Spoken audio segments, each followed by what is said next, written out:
Ibu mertua menuduhku menyiramnya dengan teh panas. Padahal ia sengaja menyiram dirinya sendiri agar aku diceraikan suami. Ku buat dia jantungan saat melihat siapa aku sebenarnya. Ayahku datang menjemputku dengan mobil mewah dikawal 10 bodyguard. Sebelum lanjut ke ceritanya, seperti biasa, jangan lupa absen dari daerah mana saja bunda-bunda semuanya. Agar tali silaturahmi kita makin erat. Yang sudah subscribe, semoga rezekinya makin lancar.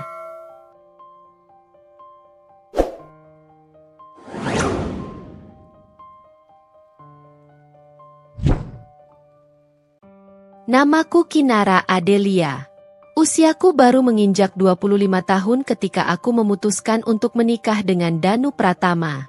Bukan karena desakan orang tua, bukan pula karena tuntutan usia. Aku menikah karena cinta. Danu adalah pria yang baik, lembut, dan selalu membuatku merasa aman. Dia adalah seorang manajer proyek di sebuah perusahaan konstruksi yang cukup besar, dengan penghasilan yang stabil. Aku sendiri adalah seorang desainer interior lepas yang sedang merintis karir, dengan portfolio yang lumayan menjanjikan dan beberapa klien tetap. Dunia kami mungkin tidak sama persis, tapi kami saling melengkapi. Orang tuaku, ayahku, Bapak Wibowo, seorang pengusaha yang sangat sukses dan terkenal, dan Ibu Ratna, seorang sosialita yang elegan, sebenarnya agak terkejut dengan pilihanku. Mereka membayangkan aku akan menikah dengan seseorang dari latar belakang yang setara, atau setidaknya seseorang yang siap untuk mengambil alih bisnis keluarga. Namun, mereka menghormati keputusanku. Ayah selalu mengajarkanku untuk memilih jalan hidupku sendiri, asalkan aku bahagia. Yang mereka tidak tahu, demi hidup mandiri dan membangun karir sendiri tanpa bayang-bayang nama besar keluarga, aku memilih untuk merahasiakan latar belakang keluargaku yang sebenarnya dari Danu dan keluarganya. Aku ingin dicintai apa adanya, bukan karena harta atau status. Aku hidup sederhana di apartemen kecilku, hanya mengandalkan penghasilanku sebagai desainer. Masalah dimulai ketika aku pindah ke rumah Danu setelah pernikahan kami. Keputusan untuk tinggal bersama mertua, Bu Lastri, awalnya adalah ide Danu. Rumah mereka cukup besar dan Danu ingin ibunya tidak kesepian. Aku setuju. Berpikir bahwa ini adalah kesempatan baik untuk mengenal keluarga baruku lebih dekat. Aku datang dengan hati terbuka, membawa harapan akan keluarga baru yang hangat. Namun, sambutan yang kudapat jauh dari bayanganku. Sejak hari pertama, Bu Lastri, wanita parubaya dengan rambut yang selalu tersanggul rapi dan tatapan mata yang seringkali tajam, menunjukkan sikap yang dingin padaku. Ia jarang tersenyum, dan jikapun tersenyum, itu adalah senyum hambar yang tidak sampai ke mata. Setiap pertanyaannya terasa seperti interogasi. Setiap saran dariku selalu ditanggapi dengan cibiran halus. Oh, menantu zaman sekarang memang berbeda ya? Atau, itu bukan cara kami di sini, adalah kalimat-kalimat favoritnya. Danu sering mencoba menjembatani, mencoba melunakkan ibunya. Tapi Bu Lastri selalu punya cara untuk menghindar atau memutarbalikkan kata-kata. Aku berusaha keras. Aku memasak hidangan favoritnya, membersihkan rumah tanpa diminta, bahkan mencoba mengajaknya mengobrol tentang hal-hal ringan. Namun, tembok es yang dibangun Bu Lastri terlalu tebal. Seolah-olah, kehadiranku di rumah itu adalah sebuah ancaman, sebuah kesalahan yang tak termaafkan. Aku sering mendapati diriku duduk sendirian di kamar, bertanya-tanya apa salahku. Apakah karena aku bukan dari keluarga kaya? Apakah karena aku tidak bekerja di kantor formal? Atau mungkinkah ada alasan lain yang lebih dalam? Aku hanya tahu, hatiku mulai terbebani oleh atmosfer dingin yang menyelimuti rumah itu. Sebuah ketegangan yang hanya aku dan Bu Lastri yang bisa merasakannya. Sementara Danu, yang selalu terlalu sibuk dengan pekerjaannya, seringkali tidak menyadari kedalaman masalah yang sebenarnya. Ketegangan di rumah itu seperti benang kusut yang semakin hari semakin erat melilit leherku. Bu Lastri tak pernah berhenti menemukan celah, sekecil apapun, untuk mengkritikku. Setiap tindakanku, sekecil apapun, seolah menjadi bahan bakar baru untuk nyala ketidaksukaannya. Cara aku memegang sendok saat makan, caraku melipat cucian, bahkan intonasi suaraku saat berbicara dengan Danu, semuanya tak luput dari cibiran atau komentar pedas yang ia sembunyikan di balik senyum tipis yang penuh makna. "Ah, menantu zaman sekarang memang berbeda ya, lebih modern," ujarnya suatu kali, nadanya seolah memuji, tapi tatapan matanya mengisyaratkan sebaliknya. "Atau, di rumah ini, kami punya cara sendiri. Tidak seperti yang kamu biasa lakukan." Kalimat yang selalu ia ucapkan setiap kali aku mencoba beradaptasi atau menawarkan bantuan. Aku mencoba menelan semuanya, memaksa diriku untuk bersabar demi menjaga kedamaian rumah tangga yang baru kurajut. Aku percaya, dengan ketulusan, suatu hari es di hati Bu Lastri akan mencair. Tapi hati kecilku tahu, ini bukan hanya soal perbedaan karakter atau kebiasaan. Ada sesuatu yang lebih dalam, lebih gelap, yang tersembunyi di balik tatapan dinginnya yang selalu mengamatiku. Itu adalah kecemburuan yang membusuk, dan aku mulai merasakannya dengan jelas. Puncaknya terjadi pada suatu sore yang cerah, ketika aku sedang sibuk di dapur. Aroma kaldu sup buntut yang harum mulai memenuhi setiap sudut ruangan. Itu adalah hidangan kesukaan Danu, dan aku ingin membuatnya sempurna. Tak lama, pintu depan terbuka, dan suara langkah kaki Danu terdengar di lorong. Ia langsung menghampiriku di dapur, tanpa berganti pakaian kerja sekalipun. Dari belakang, ia memelukku erat, dagunya bertumpu di puncak kepalaku. "Wanginya enak banget, sayang. Pasti masakan istriku yang paling jago," bisiknya sambil tertawa pelan. Suaranya dipenuhi kehangatan dan kebahagiaan. Tangannya melingkar erat di pinggangku, seolah tak ingin melepaskan. Aku tersenyum, merasa sedikit lega dan bahagia dengan perhatiannya. Momen-momen kecil yang intim seperti ini adalah oksigen bagiku di tengah suasana mencekam rumah itu. "Bisa aja kamu," jawabku, pipiku sedikit merona karena sentuhannya. Kami berdua terlalu asyik dalam dunia kecil kami, tak menyadari bahwa Bu Lastri telah berdiri di ambang pintu dapur, menyaksikan pemandangan itu. Wajahnya yang biasa dingin kini mengeras menjadi topeng kemarahan. Matanya menyipit penuh kecemburuan yang tak bisa lagi ia sembunyikan. Senyum hambar yang biasa ia tampilkan kini lenyap, digantikan oleh raut masam yang kentara. Bibirnya bergerak-gerak seolah ingin mengucapkan sesuatu, tapi ia menahannya. Tanpa mengatakan sepatah kata pun, ia berbalik dengan gerakan tiba-tiba dan menghilang ke kamarnya, meninggalkan jejak aura permusuhan yang pekat. Malam itu, suasana di meja makan terasa lebih dingin dari biasanya, seolah ada dinding tak kasat mata yang memisahkan kami. Bu Lastri hanya berbicara seperlunya. Jawabannya singkat dan datar. Setiap kali Danu mencoba mencairkan suasana dengan cerita ringan dari kantornya, Bu Lastri hanya menjawab singkat atau mengalihkan pandangan, seolah percakapan itu tak menarik baginya. Aku merasa risih. Sadar betul bahwa insiden di dapur tadi sore telah memicu sesuatu yang besar dalam dirinya. Itu bukan lagi sekadar ketidaksukaan, tapi kebencian yang mulai berakar. Beberapa hari kemudian, keanehan-keanehan kecil mulai terjadi. Hal-hal penting milikku, atau bahkan milik Danu, mulai menghilang atau berpindah tempat. Kunci mobil Danu, yang biasanya selalu ia gantung di gantungan khusus, seringkali ditemukan tergeletak di tempat yang aneh, seperti di dalam lemari atau di bawah bantal sofa. Padahal, aku yakin melihat Danu meletakkannya di tempat yang benar. Dokumen penting milikku untuk proyek desain, yang selalu kuletakkan rapi di meja kerjaku, seringkali raib sebentar, lalu muncul lagi di tempat yang tidak masuk akal, seperti di dalam laci pakaian atau di tumpukan koran bekas. Awalnya aku berpikir itu hanya keteledianku, atau mungkin Danu yang memindahkannya karena terburu-buru. Tapi frekuensinya semakin sering, hingga menimbulkan kecurigaan yang kuat. Aku merasa ada yang sengaja ingin membuatku terlihat ceroboh, tidak rapi, atau tidak kompeten di mata Danu. Puncaknya adalah ketika aku menemukan dompet Danu tergeletak di meja ruang tamu, terbuka begitu saja. Padahal ia selalu sangat rapi dan menyimpan dompetnya di laci meja kerjanya yang terkunci. Di samping dompet itu, tergeletak selembar tagihan kartu kredit atas namaku dengan nominal yang cukup besar untuk pembelian barang-barang mewah dari butik mahal yang tidak pernah kukunjungi, apalagi kubeli. Jantungku berdebar kencang. Darahku seolah berhenti mengalir. Ini bukan lagi keteledoran. Ini adalah jebakan yang sengaja dipasang. Aku yakin Bu Lastri pelakunya. Tapi bagaimana cara membuktikannya?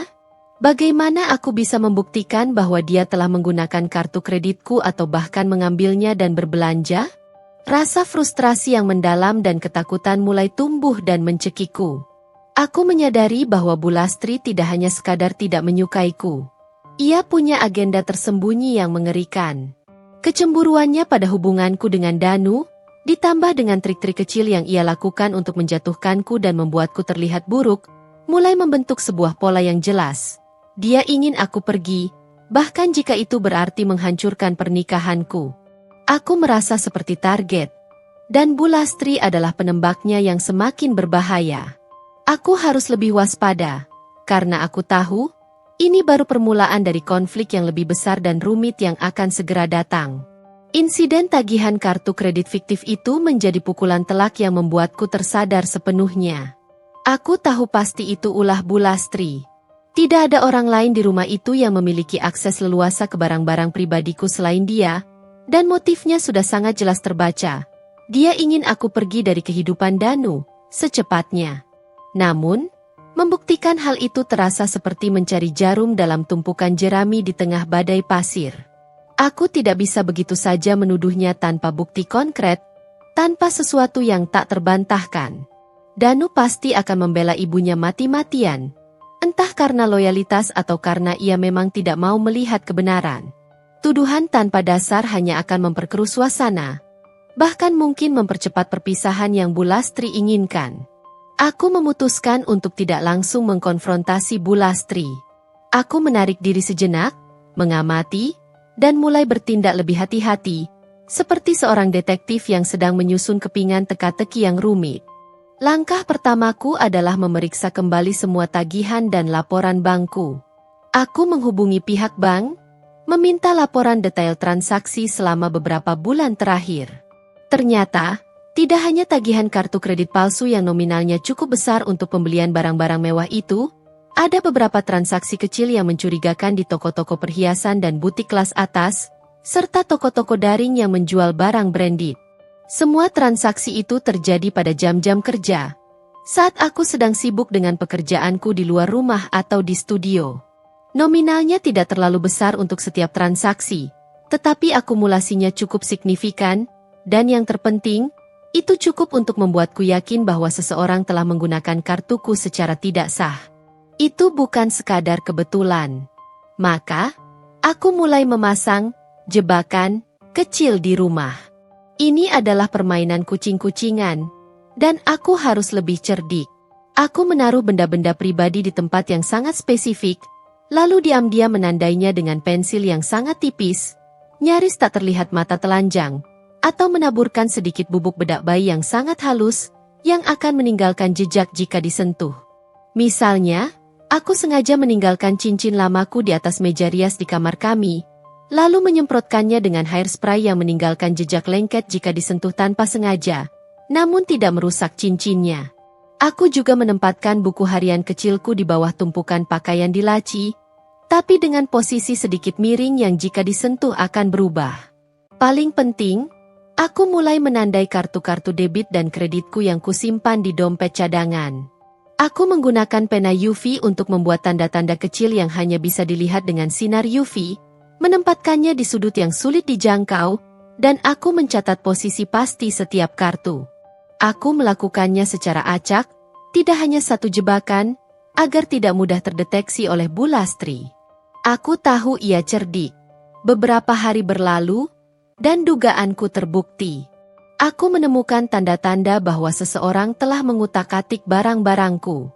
Cincin yang kusemprot hairspray kini berada di laci meja rias, bukan di atas meja, dan jejak lengketnya sudah bersih. Buku harian kecilku yang kuletakkan miring di bawah tumpukan pakaian kini tegak lurus, seolah sudah dipegang dan diletakkan kembali. Yang paling mengejutkan adalah ketika aku memeriksa dompet cadangan, kartu debit cadanganku, yang kusimpan tersembunyi di dalam sebuah novel tua di rak buku, kini sedikit bergeser dari tempatnya semula. Aku mengambilnya, menyinarinya dengan lampu UV kecil yang kubeli diam-diam. Tanda kecil yang kubuat itu terlihat samar, tapi sudah tersentuh dan sedikit luntur. Aku yakin Bu Lastri mulai mencari-cari barang berhargaku dan mencoba mengaksesnya. Sebuah ketakutan dingin menjalar di punggungku, tapi juga membangkitkan tekadku.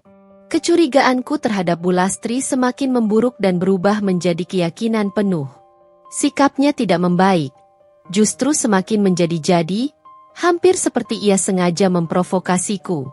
Setiap kali Danu memujiku, bahkan untuk hal-hal kecil seperti penampilanku atau senyumku, ia akan menyela dengan komentar sinis atau mengubah topik pembicaraan secara drastis.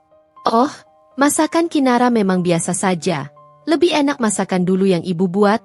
Atau, Danu, apa kau tidak lihat baju yang belum disetrika itu? Istrimu tidak tahu caranya mengurus rumah dengan benar. Kata-kata itu seperti panah beracun yang sengaja ia lontarkan untuk meracuni pikiran Danu tentang diriku, untuk mengikis rasa hormat dan cintanya padaku sedikit demi sedikit. Danu, di sisi lain, mulai menunjukkan tanda-tanda kelelahan dan kebingungan yang semakin jelas. Ia terjebak di tengah-tengah kami, seolah dalam medan perang tanpa ia sadari. Terkadang ia mencoba membela, "Bu, Kinara sudah berusaha keras." Atau, "Sayang, mungkin ibu tidak bermaksud begitu." Ia mencoba menjadi penengah, menjadi peredam. Tapi sebagian besar waktu, ia memilih untuk diam, menghindari konflik langsung, mencoba mencari aman. Aku bisa melihat beban di pundaknya, matanya sering terlihat lelah, tapi aku juga merasakan kekecewaan yang mendalam karena ia tidak sepenuhnya berdiri di pihakku, atau setidaknya mencoba mencari tahu kebenarannya sendiri dengan lebih serius. Ia terlalu mudah percaya pada ibunya. Aku tahu aku harus bertindak lebih jauh. Aku mulai merekam percakapan-percakapan penting dengan Bu Lastri menggunakan aplikasi perekam suara di ponselku. Aku tahu ini adalah langkah ekstrim dan mungkin melanggar privasi, tapi aku merasa tak punya pilihan lain. Aku butuh bukti nyata yang tak terbantahkan, bukti audio yang bisa menunjukkan bagaimana ia memprovokasiku, menghinaku, atau bahkan mengaku secara tak langsung. Aku butuh sesuatu yang bisa kubawa ke Danu, sesuatu yang tidak bisa lagi ia bantah, sesuatu yang akan membuka matanya lebar-lebar. Aku juga mulai mendokumentasikan setiap kejadian aneh dengan foto dan catatan waktu yang detail. Misalnya, ketika barang berpindah tempat, aku akan memotretnya sebelum dan sesudah, lengkap dengan stempel waktu digital. Ini adalah persiapan perang psikologis yang kejam, dan aku tahu itu. Aku tidak ingin kalah dalam perang ini, terutama ketika yang dipertaruhkan adalah pernikahanku, harga diriku, dan masa depanku. Aku harus langkah lebih maju dari rencana busuk Bu Lastri. Aku harus lebih pintar, lebih kejam dalam strategiku daripada dia. Setelah insiden dengan tagihan kartu kredit fiktif dan ditemukannya bukti-bukti kecil dari jebakan yang kusebar, atmosfer di rumah terasa semakin sesak dan mencekik. Bu Lastri tidak lagi sekadar menyindirku secara halus. Ia kini mulai terang-terangan mencari-cari kesalahanku, bahkan di depan Danu.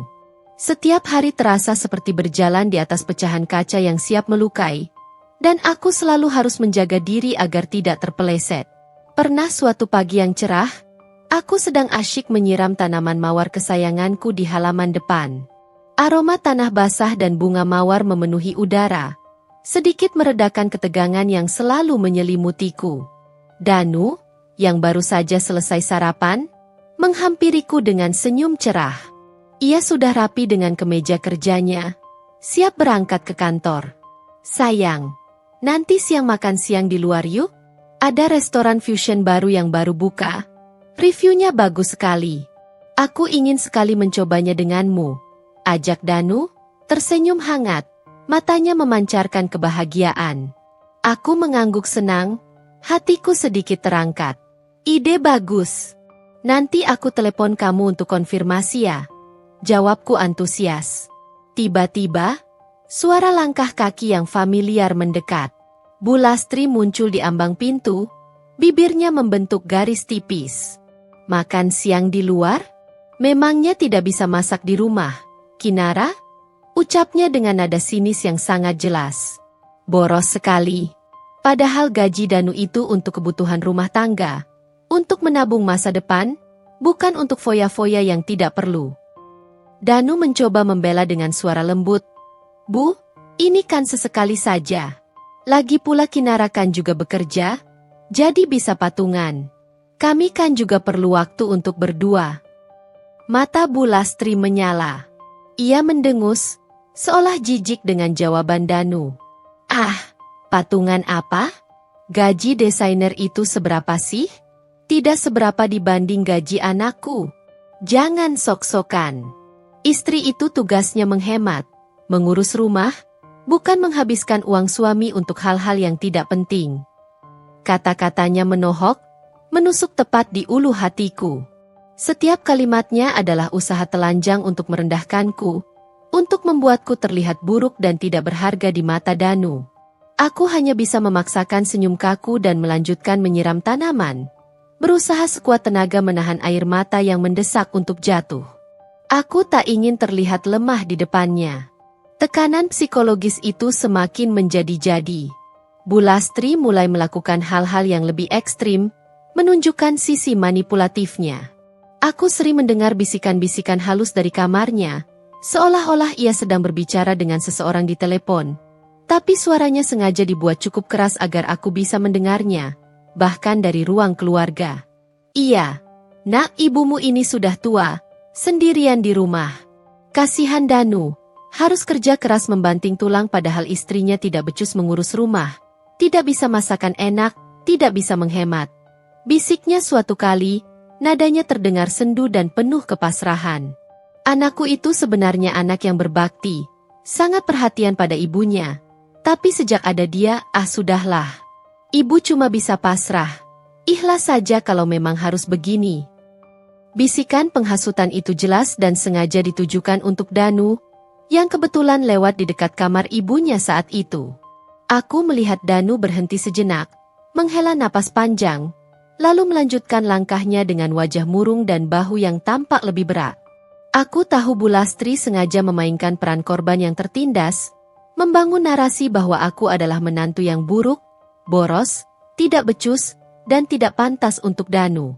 Dia ingin Danu merasa bersalah dan menyalahkanku atas penderitaan ibunya. Hubunganku dengan Danu mulai retak, dan keretakannya semakin dalam setiap hari. Danu semakin sering pulang larut malam, dengan alasan pekerjaan yang menumpuk atau proyek mendadak. Ia juga menjadi lebih pendiam dan seringkali terlihat lelah, seolah beban dunia ada di pundaknya. Aku mencoba mengajaknya bicara, mencoba mendekat, tapi ia selalu mengelak, membangun dinding di sekelilingnya. Aku capek. Sayang, jangan bikin masalah lagi, ya? Ujarnya suatu malam, kalimat yang membuatku terkejut dan terluka dalam. Masalah? Seolah semua konflik ini adalah sepenuhnya kesalahanku. Pernah? Aku mencoba menunjukkan beberapa bukti transaksi mencurigakan di kartu kreditku padanya. Aku sudah menyiapkan laporan bank dan foto-foto detail. Danu, coba lihat ini. Aku tidak pernah belanja di toko-toko ini. Ini bukan tanda tanganku. Apa mungkin ada orang lain yang menggunakan kartuku? Tentu saja, aku tidak menyebutkan nama ibunya. Mencoba membuka pikirannya perlahan. Belum sempat aku menyelesaikan kalimatku, Danu menepis tanganku dengan lembut namun tegas. Ia bahkan tidak melihat bukti-bukti itu. Sudahlah, sayang. Mungkin itu salah sistem bank, atau kamu lupa pernah belanja. Jangan terlalu curiga pada ibu. Kasihan. Dia kan cuma ingin yang terbaik untuk kita. Dia tidak mungkin melakukan hal seperti itu. Ucapnya, nadanya terdengar lelah dan penuh pembelaan. Melihat reaksinya, aku sadar bahwa Danu sudah mulai termakan omongan ibunya. Kepercayaan Danu padaku perlahan terkikis, seperti pasir yang jatuh dari genggaman. Itu adalah pukulan terberat bagiku, Lebih menyakitkan daripada kata-kata pedas Bu Lastri sekalipun. Aku merasa sendirian, terisolasi dalam perang psikologis yang Bu Lastri ciptakan. Aku tahu, waktu untuk mengumpulkan bukti-bukti yang lebih kuat dan tak terbantahkan semakin mendesak. Aku tidak bisa lagi menunggu. Aku harus melakukan sesuatu yang drastis sebelum pernikahanku benar-benar hancur dan harga diriku terinjak-injak hingga tak bersisa. Aku harus menemukan cara untuk membuktikan kebenaran, untuk menyelamatkan diriku dan mungkin juga pernikahanku. Melihat Danu yang semakin termakan omongan ibunya, hatiku remuk redam, hancur berkeping-keping. Kesabaranku sudah mencapai batas ambang. Aku tahu, aku tidak bisa lagi hanya mengumpulkan bukti-bukti kecil yang mudah dibantah, seperti laporan bank atau foto benda yang bergeser. Aku butuh sesuatu yang tak terbantahkan, sesuatu yang bisa berbicara untukku dan membungkam Bu Lastri selamanya. Sesuatu yang akan membuat Danu melihat kebenaran dengan mata kepalanya sendiri. Aku membutuhkan sebuah bukti rekaman video yang tak bisa dimanipulasi atau disangkal. Idenya muncul pada suatu malam ketika aku sedang merapikan lemari di kamar tamu. Kamar itu jarang sekali digunakan. Hanya menjadi gudang sementara untuk barang-barang yang tidak terpakai. Di sana, di sudut lemari yang agak berdebu, aku melihat sebuah kotak berisi kamera pengawas kecil yang sudah lama tidak dipakai. Itu adalah kamera keamanan lama milik Danu yang dulu pernah ia gunakan untuk mengawasi proyek konstruksinya, lengkap dengan memory card dan baterai cadangan. Sebuah ide gila tapi brilian melintas di benakku, menyulut kembali harapan yang hampir padam. Aku bisa memasangnya secara sembunyi-sembunyi. Malam itu, setelah Danu dan Bu Lastri tertidur lelap, aku bahkan menunggu hingga aku yakin mereka benar-benar pulas. Aku diam-diam bergerak. Aku membersihkan kamera itu dengan hati-hati, memastikan semua fungsinya berjalan dengan baik, baterainya penuh, dan memorinya kosong siap merekam. Aku mencari tempat yang strategis di area umum yang sering dilalui Bu Lastri, terutama dapur dan ruang keluarga. Dua area ini adalah tempat di mana insiden-insiden kecil sering terjadi dan di mana Bu Lastri sering melancarkan bisikan-bisikan penghasutnya. Pilihan akhirnya jatuh pada sebuah sudut di ruang keluarga, di antara tumpukan buku-buku tebal dan pot tanaman hias yang rimbun dengan daun-daun menjuntai. Aku menyamarkan kamera sekecil mungkin, memastikan kabelnya tersembunyi rapi dan lensa kameranya tidak memantulkan cahaya. Aku membuatnya seolah-olah hanya bagian dari dekorasi yang tidak mencolok. Aku juga memastikan sudut pandangnya mencakup area meja tempat teh biasanya disajikan, serta sofa di ruang keluarga tempat Bu Lastri sering menerima telepon atau berbisik. Aku mengaktifkan fitur perekaman gerak, motion detection, sehingga kamera hanya akan merekam ketika ada aktivitas. Ini penting untuk menghemat memori dan daya baterai, serta untuk memastikan aku tidak harus menonton rekaman kosong berjam-jam. Aku menguji beberapa kali hingga yakin bahwa semua yang kubutuhkan akan terekam jelas. Esoknya, aku menjalankan rutinitas seperti biasa, namun dengan kewaspadaan yang berlipat ganda. Aku merasa seperti seorang aktor yang sedang memerankan naskah dramatis. Pagi itu, Bu Lastri seperti biasa meminta teh hangatnya. "Kinara, buatkan ibu teh." "Seperti biasa, ya," katanya dengan nada memerintah. Aku mengangguk. Sengaja, kali ini aku meletakkan cangkir teh itu agak ke tepi meja di ruang keluarga, sedikit lebih dekat ke sisi Bu Lastri, tapi masih dalam jangkauan aman, tidak terlalu jauh hingga ia harus menjangkau, dan tidak terlalu dekat hingga terlihat disengaja. Aku ingin memastikan ada potensi insiden, dan kamera akan merekam setiap gerakannya. Setelah meletakkan cangkir, aku berbalik untuk mengambil biskuit di atas meja, persis seperti skenario di hari teh panas pertama, membelakanginya sejenak. Beberapa detik kemudian, terdengar suara keributan, diikuti jeritan melengking yang familiar. Aku berbalik. "Arg, panas, panas sekali," jerit Bu Lastri, persis seperti adegan yang pernah terjadi, tapi kali ini dengan intonasi yang jauh lebih dramatis dan penuh kepalsuan. Ia memegang lengannya yang memerah, dan cangkir teh itu sudah terbalik di lantai. Isinya tumpah ke karpet. "Menantu kurang ajar. Kau sengaja menyiramku lagi dengan teh panas. Kau ingin membunuhku. Kau ingin aku mati. Wajahnya penuh amarah dan kepalsuan. Air mata sudah siap mengalir. Matanya melirik ke arah pintu, menunggu Danu datang. Benar saja, Danu langsung berlari masuk ruang keluarga. Wajahnya panik dan khawatir mendengar jeritan ibunya. Ia menatapku dengan mata memerah, seolah sudah siap untuk meledak, menuduhku, dan menghakimiku. Aku tidak menjawab. Aku hanya menatapnya, dengan tatapan yang tenang namun penuh arti. Aku tidak lagi merasa takut atau marah. Ada rasa tenang yang aneh dan membingkai diriku karena aku tahu, kali ini, kebenaran akan terungkap tanpa bisa dibantah. Aku sudah punya bukti yang tak terbantahkan. Kamera tersembunyi itu telah merekam semuanya. Bu Lastri yang dengan sengaja, tanpa keraguan, menarik cangkir teh itu hingga tumpah ke lengannya sendiri, lalu menjerit histeris seolah kesakitan yang luar biasa. Aku bisa melihat rekayasanya. Setiap detail dari tipuan kejamnya, setiap ekspresi kepalsuan di wajahnya. Aku tersenyum kecil. Senyum yang bukan lagi senyum pasrah, melainkan senyum penuh arti, senyum seorang pemenang yang sudah memegang kartu as di tangannya. Senyumku ini membuat Bu Lastri terdiam sejenak, bingung dengan reaksiku yang tidak terduga. Ia tidak tahu bahwa jaring kebohongan yang ia tenun dengan sangat rapi untuk menjebakku, kini justru akan melilit dirinya sendiri. Danu juga terdiam, melihat ekspresi tenang di wajahku yang tak ia kenali. Aku sudah siap. Jeritan histeris Bu Lastri masih menggema memekakan telinga di ruang keluarga, disusul oleh keheningan yang sangat tegang, seolah waktu berhenti berputar. Danu menatapku dengan mata penuh pertanyaan, mencari jawaban atas kegaduhan dan tuduhan tak berdasar yang baru saja ia dengar dari ibunya. Wajahnya menunjukkan campuran kebingungan dan kemarahan, seolah ia sudah siap melontarkan tuduhan yang sama padaku, menuduhku melukai ibunya.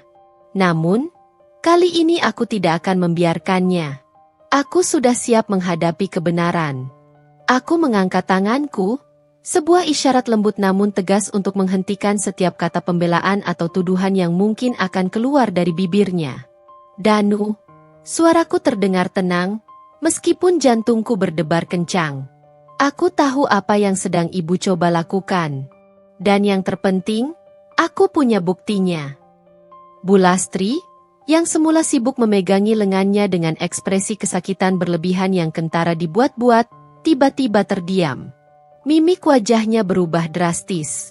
Matanya menatapku tajam, penuh ketakutan yang samar, seolah ia bisa membaca pikiranku. Ia mencoba tersenyum hambar, sebuah senyum yang kini terlihat jelas sebagai topeng belaka, rapuh, dan penuh kepalsuan. Bukti apa, Kinara? Jangan mengada-ada. Kau sudah melukai ibu.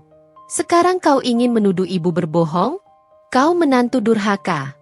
Suaranya bergetar, berusaha tetap meyakinkan. Aku tidak menghiraukannya. Pandanganku sepenuhnya tertuju pada Danu, mencoba menembus kabut keraguan di matanya. Danu, aku tahu ini sulit dipercaya, tapi ibu tidak mengatakan yang sebenarnya. Kejadian ini, dan semua tuduhan sebelumnya, termasuk tagihan kartu kredit dan barang-barang yang berpindah tempat itu semua rekayasa. Jebakan yang ia buat untukku. Danu mengerutkan kening dalam-dalam. Dahinya berkerut, seolah mencoba mencerna kata-kataku. Rekayasa apa? Sayang? Ibu kesakitan. Kau menyiramnya dengan teh panas. Aku mendengarnya. Nada suaranya mulai naik, dipenuhi emosi dan kekhawatiran yang tulus terhadap ibunya. Tidak, Danu. Aku tidak melakukannya. Sahutku, melangkah perlahan namun pasti ke sudut tempat kamera tersembunyi. Dengan gerakan hati-hati, aku mengambil kamera kecil itu dari persembunyiannya di antara pot tanaman dan tumpukan buku. Bu Lastri melihatnya, dan reaksi tubuhnya tak bisa dibohongi. Wajahnya langsung memucat pasi, darah seolah mengalir habis dari wajahnya. Matanya membelalak ketakutan, pupilnya melebar. Ketakutan yang nyata kini menggantikan kepalsuan di wajahnya. Ia tahu.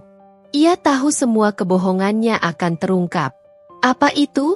Tanya Danu. Tatapannya beralih dari Bulastri yang kini tampak tegang dan pucat, ke kamera di tanganku, lalu kembali lagi kepadaku. Ia tidak mengenali alat kecil itu. Ini adalah saksi bisu.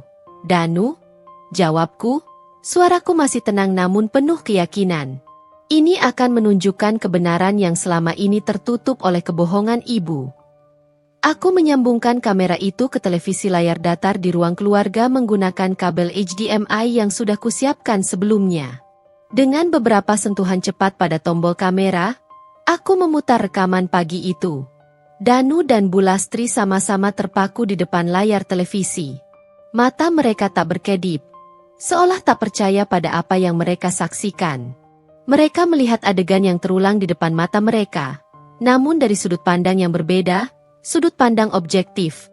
Aku meletakkan cangkir teh, berbalik mengambil biskuit, dan kemudian di layar, terlihat jelas Bulastri dengan sengaja dan tanpa ragu meraih cangkir teh itu, menariknya dengan gerakan cepat dan tiba-tiba, hingga tehnya tumpah membasahi lengannya sendiri. Kemudian, secepat kilat, ia menjerit kesakitan yang sangat dibuat-buat, sambil memegangi lengannya dan menjatuhkan diri ke lantai. Persis seperti adegan dramatis yang baru saja terjadi beberapa menit yang lalu. Seluruh ruang keluarga hening mencekam. Yang terdengar hanyalah suara rekaman video yang memutar ulang kebohongan itu. Seolah setiap gerakan Bulastri di layar adalah palu yang menghantam kebohongan yang ia bangun. Danu ternganga. Mulutnya sedikit terbuka, matanya melebar tak percaya, menatap layar, lalu ke arah ibunya yang kini menunduk, lalu kembali ke layar.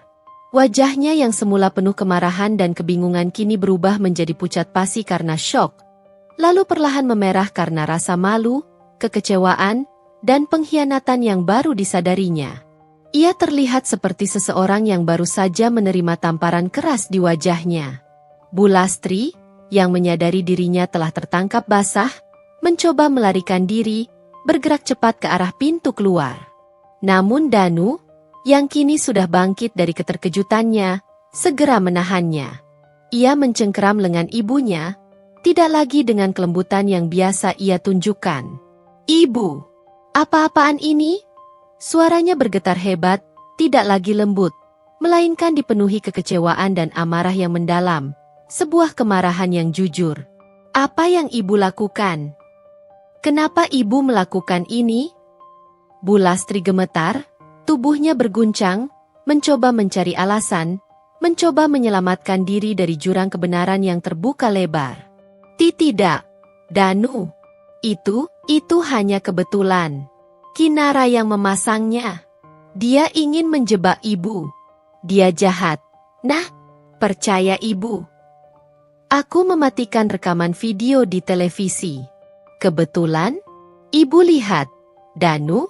Lihat bagaimana ia dengan sengaja menjatuhkannya? Ini bukan kebetulan. Ini adalah rencana jahat yang sudah ia susun. Sama seperti tagihan kartu kredit fiktif itu yang ia belanjakan atas namaku. Sama seperti benda-benda yang selalu ia pindahkan untuk membuatku terlihat ceroboh. Sama seperti bisikan-bisikan menghasut yang selalu ibu lontarkan padamu tentang diriku."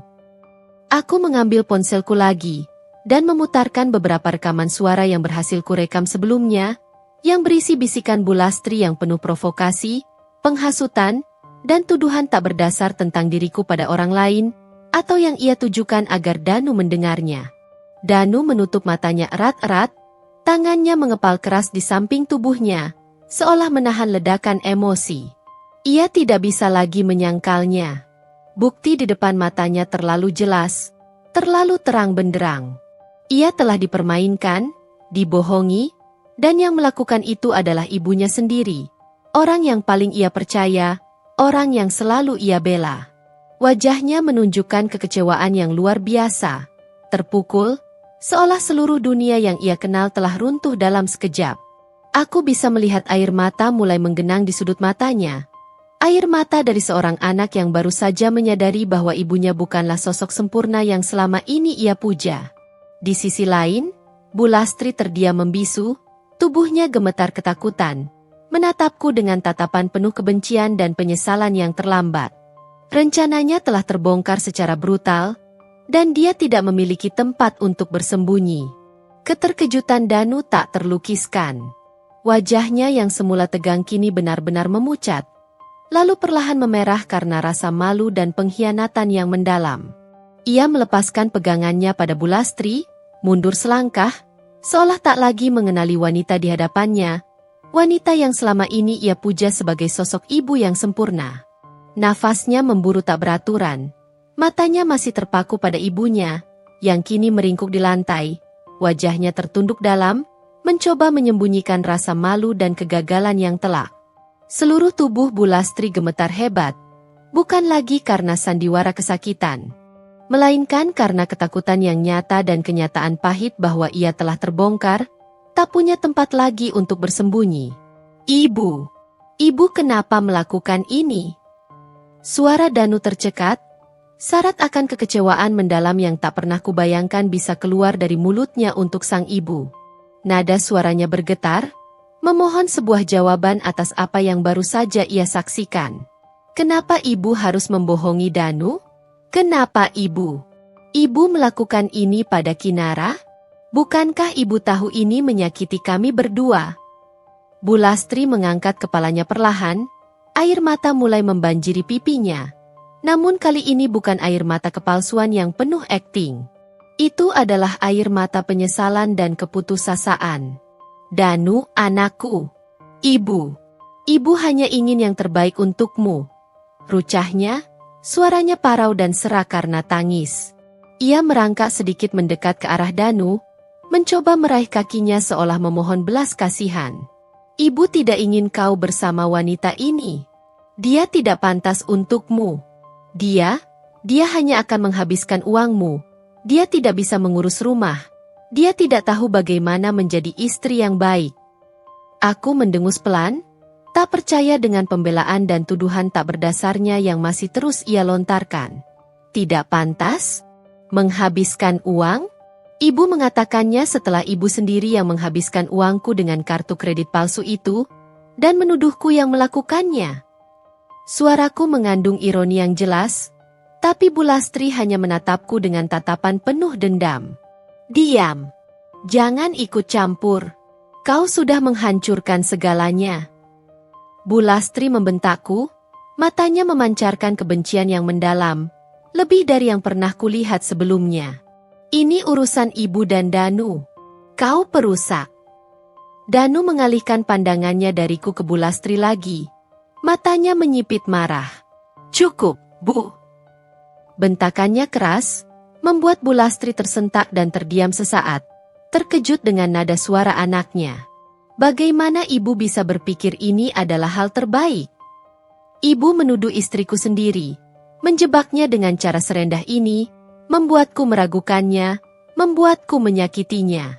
Ibu tahu betapa sakitnya Kinara selama ini. Dan ibu juga sudah menyakitiku dengan kebohongan ini, Bu. Tapi dia bukan dari keluarga kita.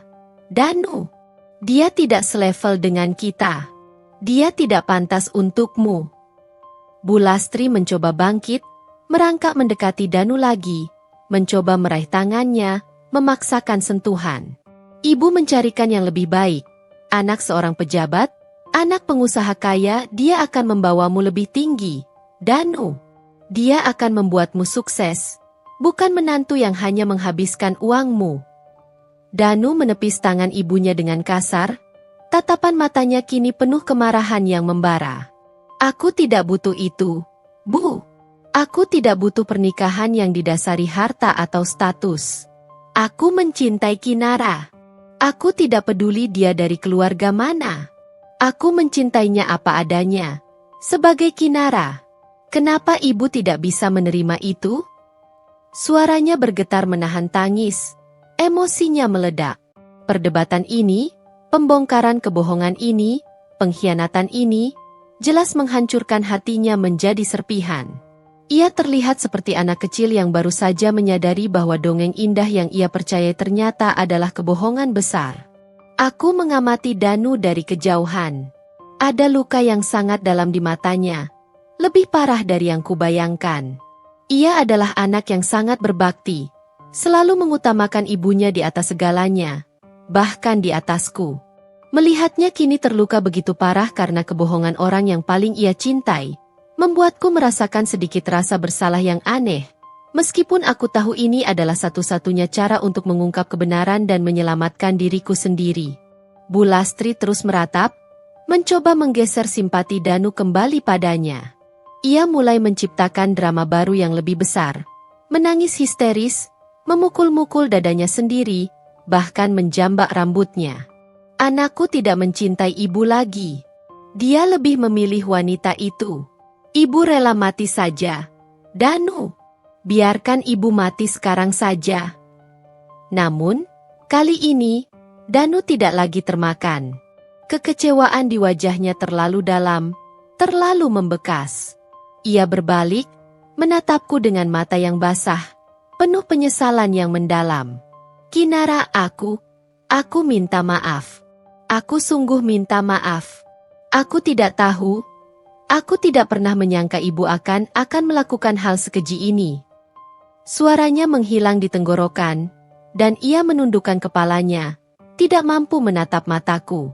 Ada penyesalan yang begitu besar terpancar dari setiap pori-porinya, dan aku bisa melihat ia sangat terpukul, hancur. Aku mengangguk pelan, tanpa mengucapkan sepatah kata pun. Penyesalannya terlihat tulus, ia terlihat sangat menderita. Tapi luka yang ia biarkan ada, luka yang ia goreskan padaku karena keraguannya, terlalu dalam.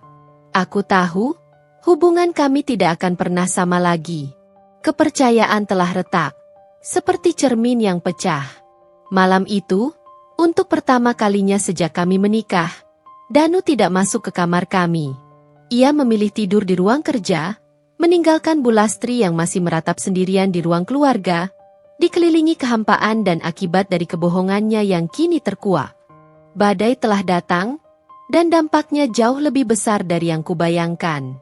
Hubungan kami, hubungan ibu dan anak, telah hancur.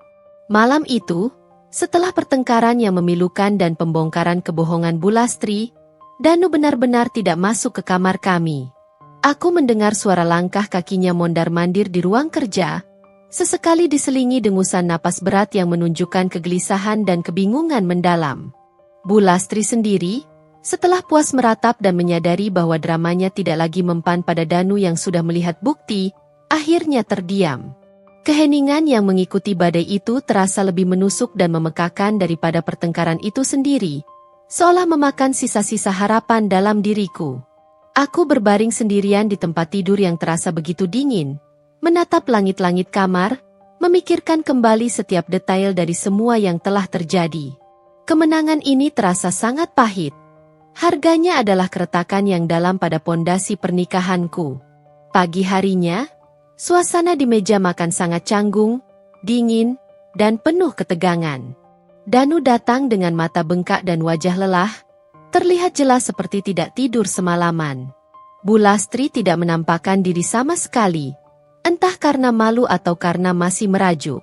Aku menyiapkan sarapan seperti biasa, dengan gerakan mekanis, meletakkan roti panggang dan teh di meja. Danu hanya mengambil selembar roti, mengolesnya dengan selai tanpa gairah sedikit pun, dan makan dalam diam, menghindari tatapan mataku. Tak ada senyum, tak ada candaan, tak ada sentuhan hangat di tanganku seperti biasanya. Yang ada hanyalah keheningan yang menyesakkan. Danu? Aku mencoba memecah keheningan yang terasa begitu berat, suaraku nyaris berbisik. Ia mengangkat kepalanya, menatapku dengan tatapan kosong dan tatapan mata yang dipenuhi beban yang tak terlukiskan. Ya, Kinara. Bagaimana perasaanmu? Tanyaku hati-hati, mencoba menyentuh hatinya yang kini terasa jauh. Danu menghela napas panjang, napas lelah yang syarat akan penderitaan. Aku tidak tahu harus merasa apa. Kecewa. Ibu tidak pernah seperti ini. Aku tidak pernah membayangkan dia bisa melakukan hal sekeji itu, membohongiku dan menjebakmu dengan cara yang begitu manipulatif. Suaranya bergetar, hampir seperti isakan. Aku benar-benar minta maaf atas semua ini. Sayang, aku seharusnya lebih peka. Aku seharusnya percaya padamu. Seharusnya tahu bahwa ibu tidak mungkin sejahat itu. Aku melihat ketulusan di matanya, dan itu sedikit meluluhkan dinding es di hatiku. Aku tahu itu berat, Danu. Tapi ini bukan hanya tentang kebohongan ibu. Ini tentang kepercayaan kita. Kepercayaan yang kau biarkan terkikis. Kepercayaan yang kau ragukan. Kataku, mencoba menyampaikan dalamnya luka yang kurasakan. Danu menunduk, mengangguk pelan. Aku tahu. Dan aku sangat menyesal. Hari-hari berikutnya terasa seperti neraka kecil yang terus menghantuiku. Bu Lastri mengurung diri di kamarnya. Hanya keluar untuk makan atau ke kamar mandi. Dan itu pun selalu dengan ekspresi masam atau tatapan penuh kebencian padaku. Seolah akulah penyebab penderitaannya. Ia tidak lagi mencoba berbicara dengan Danu di depanku, tapi aku yakin ia pasti terus menghasut Danu secara diam-diam, membangun kembali narasi kebohongan di benak anaknya. Danu sendiri semakin jauh dariku, secara emosional. Ia memang meminta maaf berulang kali, mencoba menunjukkan penyesalan dengan tatapan matanya. Ia bahkan sesekali mencoba membelaku di depan ibunya, atau paling tidak lagi termakan hasutan ibunya. Namun, jarak emosional di antara kami sudah terlalu lebar. Seolah ada jurang tak terlihat yang memisahkan kami. Ia masih terlihat sangat syok dan terluka oleh tindakan ibunya. Dan itu membuatnya sulit untuk kembali ke suasana hati yang ringan dan penuh cinta seperti dulu. Kehangatan kami sebagai pasangan telah digantikan oleh kecanggungan dan kesepian. Aku merasa seperti hidup di antara dua orang asing yang bermusuhan, di rumah yang seharusnya menjadi tempat nyamanku, menjadi bentengku. Kehangatan pernikahanku seolah menguap begitu saja, digantikan oleh hawa dingin yang menusuk hingga ke tulang.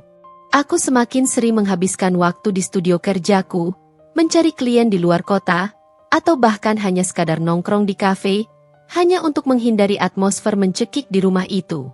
Suatu malam, saat aku dan Danu akhirnya berbicara empat mata di kamar kami, suasananya terasa begitu dingin dan hampa. Danu duduk di sisi tempat tidur, sementara aku berdiri di dekat jendela, menatap kegelapan di luar. Kinara, Danu memulai, suaranya berat, seolah setiap kata adalah beban yang harus ia pikul. Aku tidak tahu bagaimana kita bisa melewati ini. Ibu sangat terpukul. Dia sudah tua. Dan aku juga bingung. Aku mencintaimu, tapi ini terlalu rumit. Aku tidak tahu harus memilih siapa. Rumit? Aku mengulang kata itu, nada suaraku sedikit meninggi, dipenuhi kekecewaan yang tak tertahan. Kau membiarkan ibumu menghancurkan kita. Danu, kau meragukanku berulang kali, percaya pada kebohongannya tanpa berpikir dua kali. Dan sekarang, setelah kebenaran terungkap di depan matamu sendiri, kau bilang ini rumit? Kau masih ragu. Danu menghela napas lagi, sebuah suara frustrasi yang dalam. Aku tahu aku salah. Sayang, aku tahu aku membuatmu sakit. Tapi dia ibuku. Aku tidak bisa begitu saja meninggalkannya. Dan aku juga tidak bisa meminta ibu untuk berubah dalam semalam. Dia sudah terlanjur sakit hati. Kata-katanya memukulku telak, lebih keras dari apapun yang pernah Bu Lastri katakan. Jadi, setelah semua bukti, semua penderitaanku, semua pengkhianatan ini, ia masih tidak bisa memilih?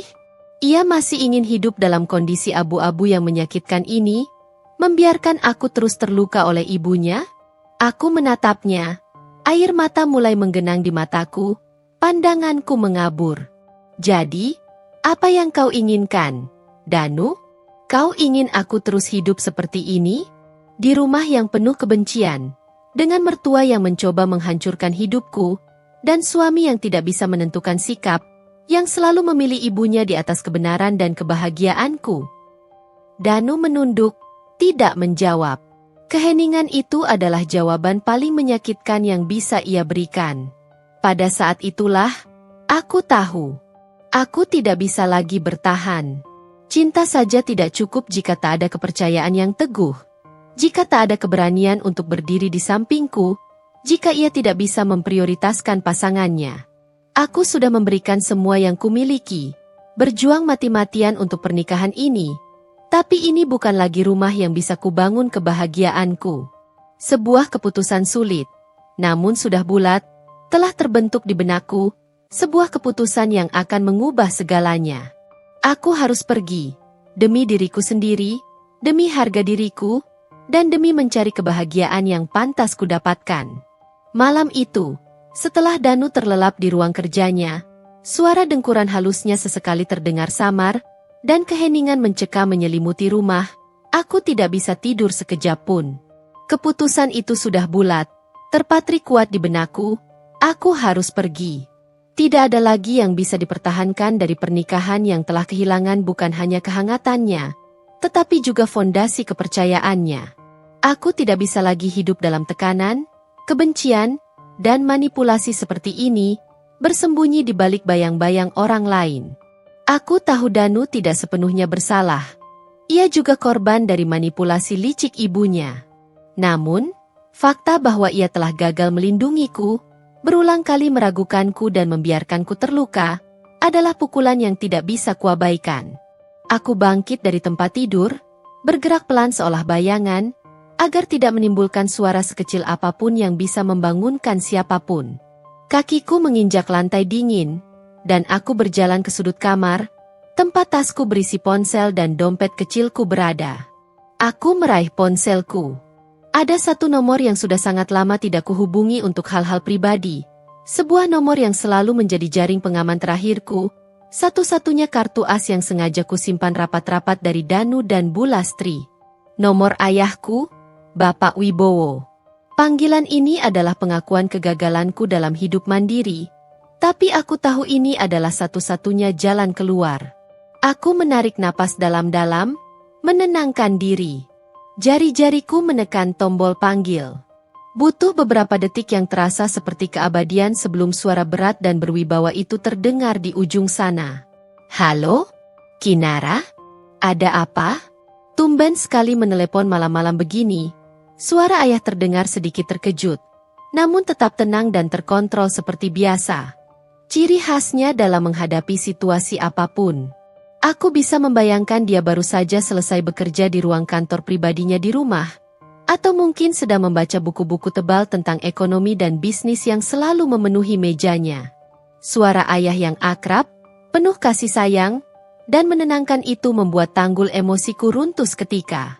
Air mata yang selama ini kutahan mati-matian, kini tumpah begitu saja, membanjiri pipiku, membasahi bantal yang kubekap ke mulutku agar tidak terdengar isakanku. Ayah! Hanya itu yang bisa keluar dari bibirku. Suaraku tercekat oleh tangis yang tak tertahan. Ada jeda singkat di ujung telepon. Ayahku adalah orang yang sangat peka, terutama pada anak semata wayangnya. Dia tidak pernah gagal membaca emosi. Kinara, kenapa? Kamu menangis? Ada apa? Bicara pelan-pelan. Nak, jangan panik. Desaknya, suaranya kini dipenuhi kekhawatiran yang kentara, nada tenangnya sedikit bergeser. Aku mencoba menenangkan diri, menarik napas dalam-dalam beberapa kali, membiarkan oksigen memenuhi paru-paru dan menstabilkan jantungku. Aku mulai menceritakan semuanya, dari awal, tanpa menutupi detail sekecil apapun. Aku menceritakan bagaimana Bu Lastri tak pernah menyukaiku sejak hari pertama, tentang kritik-kritik pedasnya yang tak berkesudahan, tentang trik-trik kecil yang ia gunakan untuk menjebakku agar terlihat buruk, hingga puncaknya pada insiden teh panas yang direkayasa dan bagaimana aku berhasil merekamnya. Aku menceritakan bagaimana Danu meragukanku, bagaimana ia tidak sepenuhnya membelaku, bagaimana ia lebih memilih kebohongan ibunya, dan bagaimana kepercayaanku pada pernikahanku kini hancur berkeping-keping. Aku tidak menutupi apapun, termasuk rasa sakit, kekecewaan, dan kehampaan yang kurasakan. Aku bahkan memberanikan diri menyebutkan soal kartu kredit yang ia gunakan secara ilegal, lengkap dengan bukti transaksi. Ayah mendengarkan dengan sabar, tanpa interupsi, tanpa sepatah kata pun. Hanya ada keheningan di ujung telepon, diselingi suara napasnya yang tenang. Aku bisa merasakan kesabarannya di ujung telepon, namun juga merasakan kemarahan yang perlahan membara di balik suaranya yang tenang itu. Ayahku adalah pria yang sangat protektif, terutama terhadap keluarganya. Baginya, kehormatan dan keselamatan keluarganya adalah segalanya, lebih dari tumpukan uang yang ia miliki. Ketika aku selesai bercerita, ada keheningan panjang di antara kami. Hening yang penuh makna, seolah ayah sedang merangkai setiap kata, setiap detail, ke dalam sebuah rencana besar. Jadi, kamu sudah mengumpulkan bukti rekaman video dan semuanya, nak? Tanya ayah, suaranya kini terdengar sangat dingin, lebih dingin dari yang pernah kudengar sebelumnya. Itu adalah nada suara yang ia gunakan ketika ia akan mengambil keputusan besar, keputusan yang tak bisa diganggu-gugat, sebuah keputusan yang seringkali berujung pada kehancuran bagi lawannya. Ya, ayah. Lengkap, semua ada di ponsel dan laptopku. Jawabku pelan, suaraku masih sedikit serak. Bagus, kata ayah. Kinara, ayah sudah tahu dari awal ada yang tidak beres dengan keluarga ini. Insting ayah selalu benar. Tapi ayah menghormati pilihanmu untuk hidup mandiri dan membangun keluarga sendiri. Ayah tidak ingin ikut campur kecuali jika kamu benar-benar membutuhkan dan memintanya. Ayah ingin kamu belajar dari pengalaman. Ia berhenti sejenak, lalu terdengar helaan napas berat, bukan napas lelah, melainkan napas persiapan. Sekarang, kamu sudah di titik ini, nak. Titik di mana kamu tidak perlu lagi menanggung beban ini sendirian. Dan ayah tidak akan membiarkan putri ayah menderita lagi. Tidak akan membiarkan harga dirimu diinjak-injak. Ayah, aku ingin pergi dari sini. Aku ingin bercerai. Ucapku, menegaskan keputusanku yang sudah bulat itu. Kata-kata itu terasa begitu berat dan menyakitkan untuk diucapkan. Namun juga melegakan, seolah batu besar baru saja terangkat dari dadaku. Baik, jawab ayah tanpa ragu, tanpa jeda. Suaranya penuh kepastian. Kamu tidak perlu khawatir tentang apapun. Ayah yang akan mengurus semuanya. Mulai dari perceraian, hingga pelajaran yang akan mereka dapatkan. Ia terdiam sejenak lagi, mungkin sedang berpikir tentang logistiknya. Malam ini, atau paling lambat besok pagi, ayah akan menjemputmu.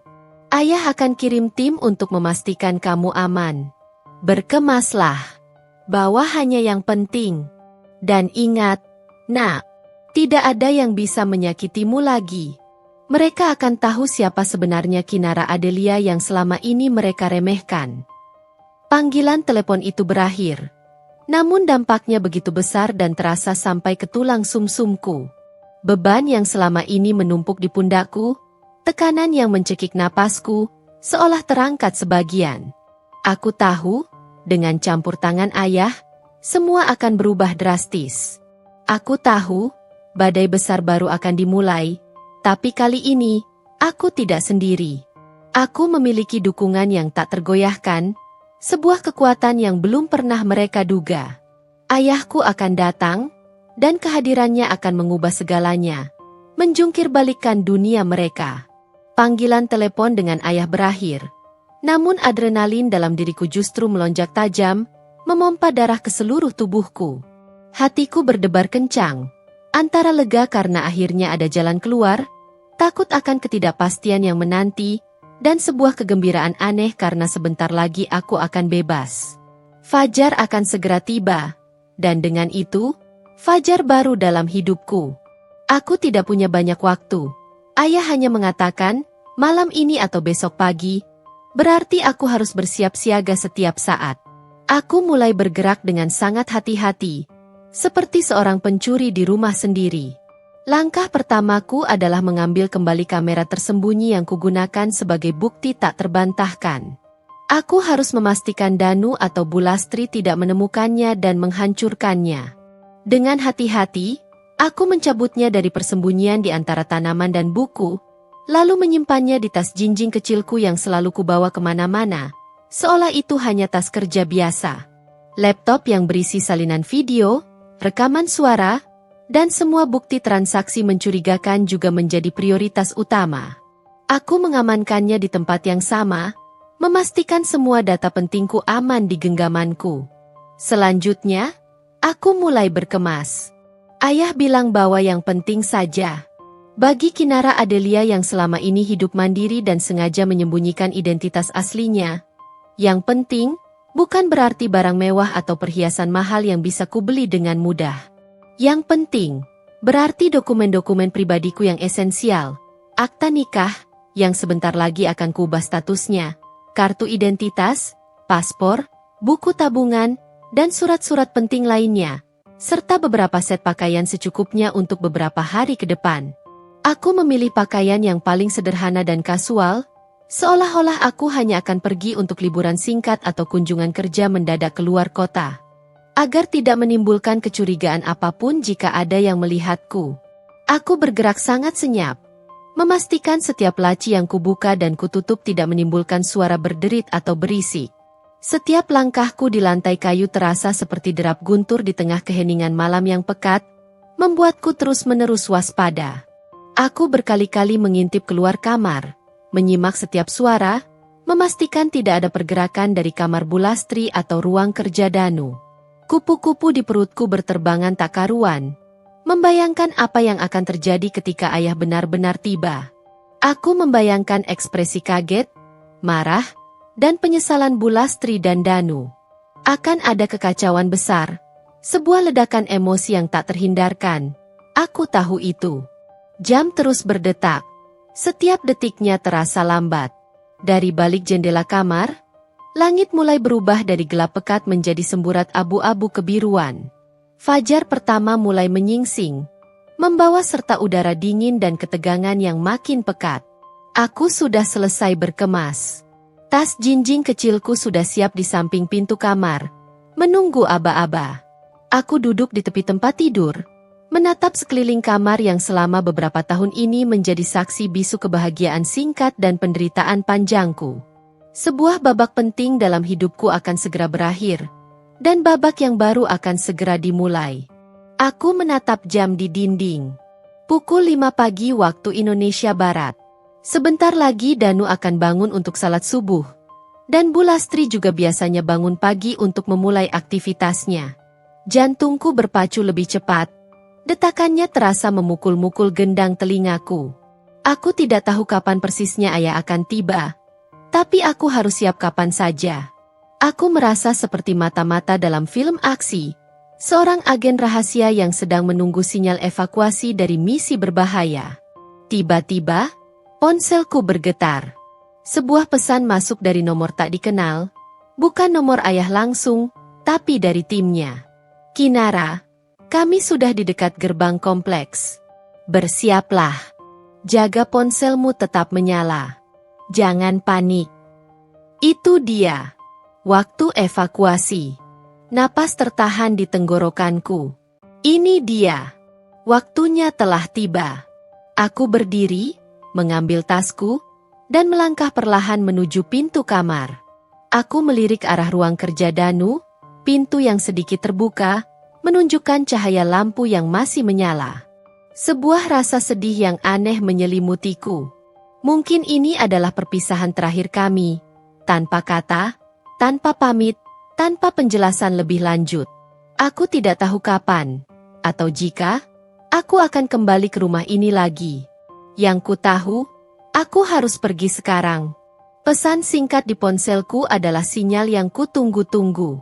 Aku menarik napas dalam-dalam, mengambil tas jinjingku yang berisi semua bukti dan identitas asliku, dan melangkah keluar kamar.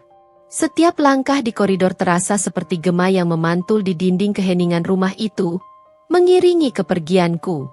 Aku melewati kamar Bulastri yang tertutup rapat, lalu ruang kerja Danu yang lampunya masih menyala. Mungkin ia masih terjaga atau baru saja terlelap setelah semalaman penuh beban pikiran. Ada bagian dari diriku yang ingin mengucapkan selamat tinggal terakhir, sebuah perpisahan yang layak untuk cinta yang pernah ada. Tapi sebagian besar diriku tahu itu hanya akan memperpanjang rasa sakit dan drama yang tak berujung. Aku harus pergi, tanpa menoleh lagi. Aku membuka pintu utama dengan sangat pelan, memastikan tidak ada suara berderit yang bisa mengusik ketenangan pagi. Udara pagi yang dingin menyambutku, menusuk kulit, tapi juga terasa menyegarkan, seolah menjadi penanda awal yang baru. Aku melangkah keluar, dan pemandangan di depanku membuat napasku tertahan. Jantungku berdebar semakin cepat. Di depan rumah sederhana Danu yang terletak di kompleks perumahan biasa, berjejer rapi 3 mobil Mercedes-Benz hitam terbaru, mengkilap di bawah cahaya fajar yang baru menyingsing. Mobil-mobil itu tampak mencolok, sangat kontras dengan lingkungan perumahan yang tenang dan biasa ini. Kilauan catnya memantulkan cahaya matahari pagi yang perlahan naik. Pintu mobil di tengah terbuka dengan senyap, dan dari sana, turunlah seorang pria parubaya yang memancarkan aura wibawa dan karisma. Ia mengenakan setelan jas mahal berwarna abu-abu gelap yang rapi dan rancangan khusus. Rambutnya yang memutih di pelipis menambah kesan anggun dan tegas. Itu ayahku, Bapak Wibowo, yang selama ini kukenal sebagai sosok pendiam namun berkuasa.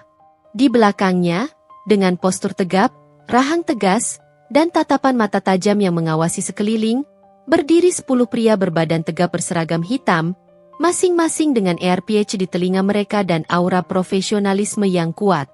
Mereka adalah pengawal pribadi ayah, yang tak pernah jauh darinya. Seorang pengawal yang paling depan, dengan tubuh paling kekar, maju mendekatiku. "Nona Kinara?" Tanyanya sopan. Suaranya rendah dan terkontrol. "Kami di sini untuk menjemput Anda. Barang-barang Anda sudah siap." Aku hanya mengangguk, masih terpaku pada pemandangan yang tak terduga ini. Ayah mendekatiku, senyum tipis terukir di wajahnya. Senyum yang menenangkan bagiku, memberikan rasa aman yang sudah lama tak kurasakan, namun pasti akan menjadi horor yang mengerikan bagi orang lain. "Sudah siap, Nak?"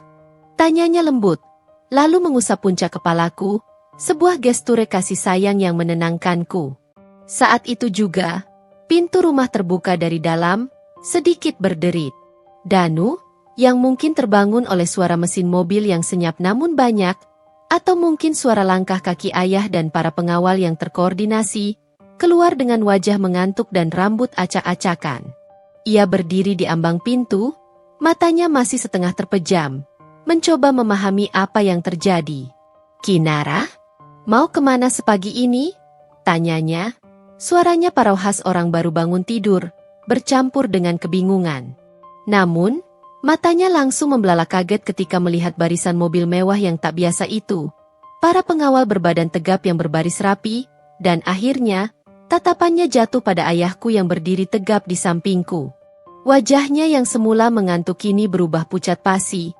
Darah seolah mengering dari wajahnya. Ia mengenal ayahku. Bukan secara pribadi, tapi sebagai Bapak Wibowo, pengusaha properti dan konstruksi raksasa, salah satu orang terkaya dan paling berpengaruh di negara ini. Nama Bapak Wibowo adalah legenda di bidang konstruksi, tempat Danu bekerja, sebuah nama yang sering dibicarakan dengan nada hormat dan sedikit ketakutan di kantornya. Bapak Wibowo." Danu tergagap, suaranya nyaris tak terdengar, seolah ia baru saja melihat hantu. Matanya beralih padaku, lalu kembali ke ayahku, lalu ke barisan pengawal. Ia seperti sedang berusaha mencerna kenyataan yang tiba-tiba menamparnya begitu keras. Sebuah kebingungan bercampur ketakutan terpancar jelas dari matanya. Ayahku tersenyum, namun senyum itu tidak mencapai matanya, melainkan hanya sebuah formalitas dingin. "Selamat pagi, Danu. Maaf mengganggu pagi harimu. Saya datang menjemput putri saya, yang selama ini Anda kira hanyalah seorang desainer interior biasa." Bersamaan dengan itu, pintu kamar Bu Lastri terbuka lebar dengan gebrakan kecil. Bu Lastri keluar, mungkin karena mendengar keributan dan percakapan itu.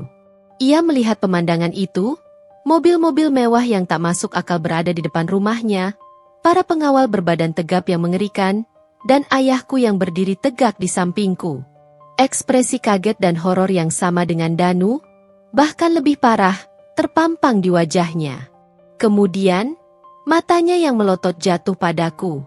Ia teringat semua perkataannya tentang menantu yang tidak selevel, menantu yang tidak punya apa-apa, dan gaji desainer yang tidak seberapa.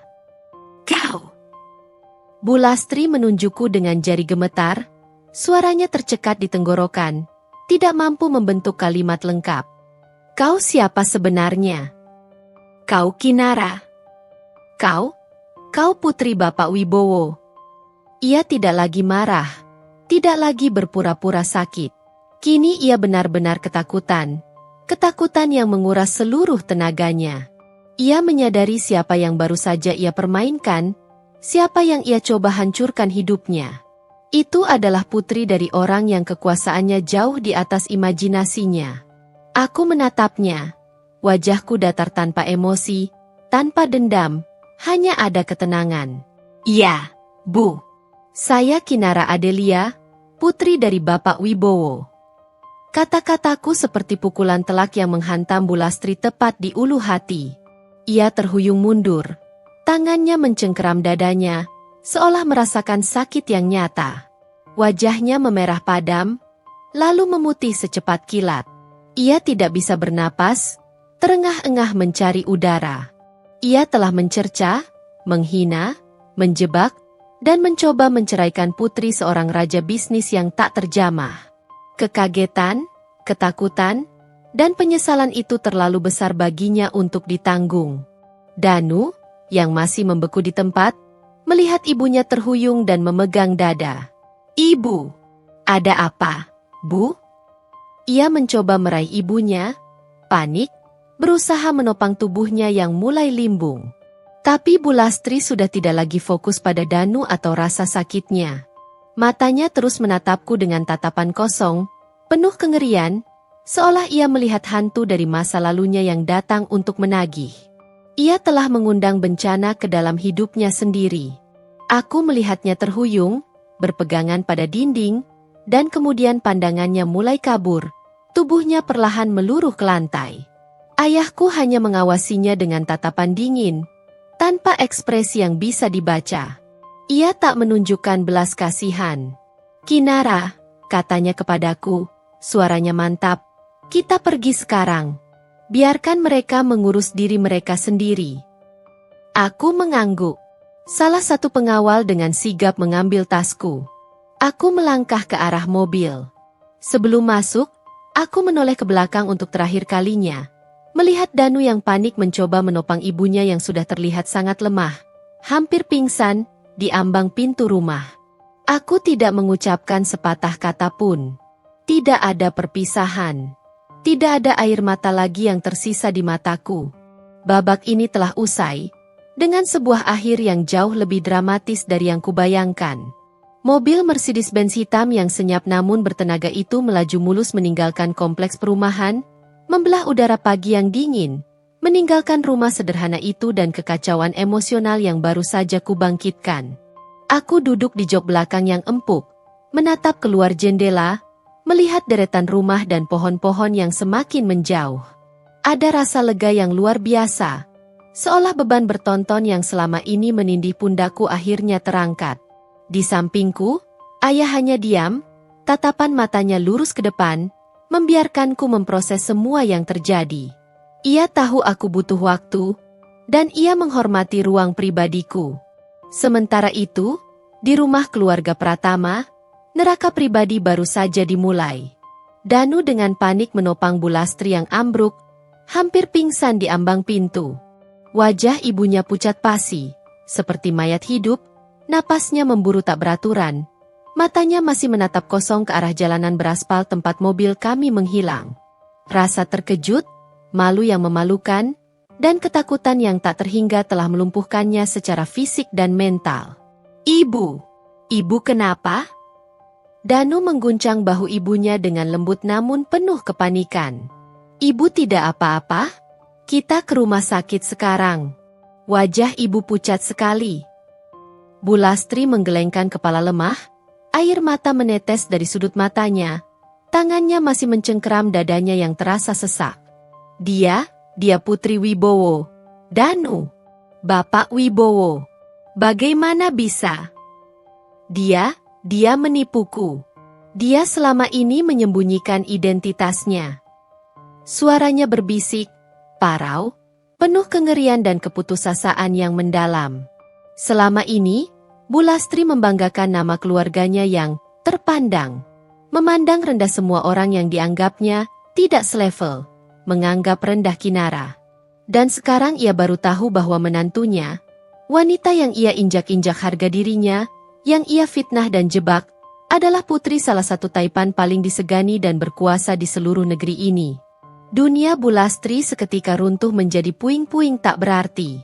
Status sosial yang selama ini ia agungkan hancur di depan matanya sendiri.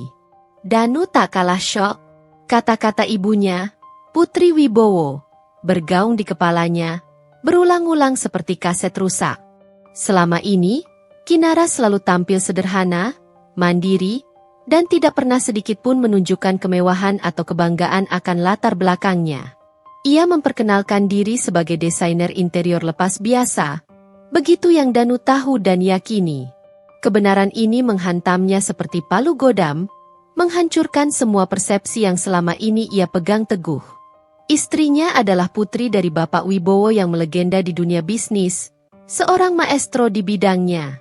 Selama ini ia telah meragukan, bahkan membiarkan ibunya menghina, memfitnah, dan menjebak wanita yang ternyata memiliki kekuasaan jauh di atas mereka, kekayaan yang tak terhingga.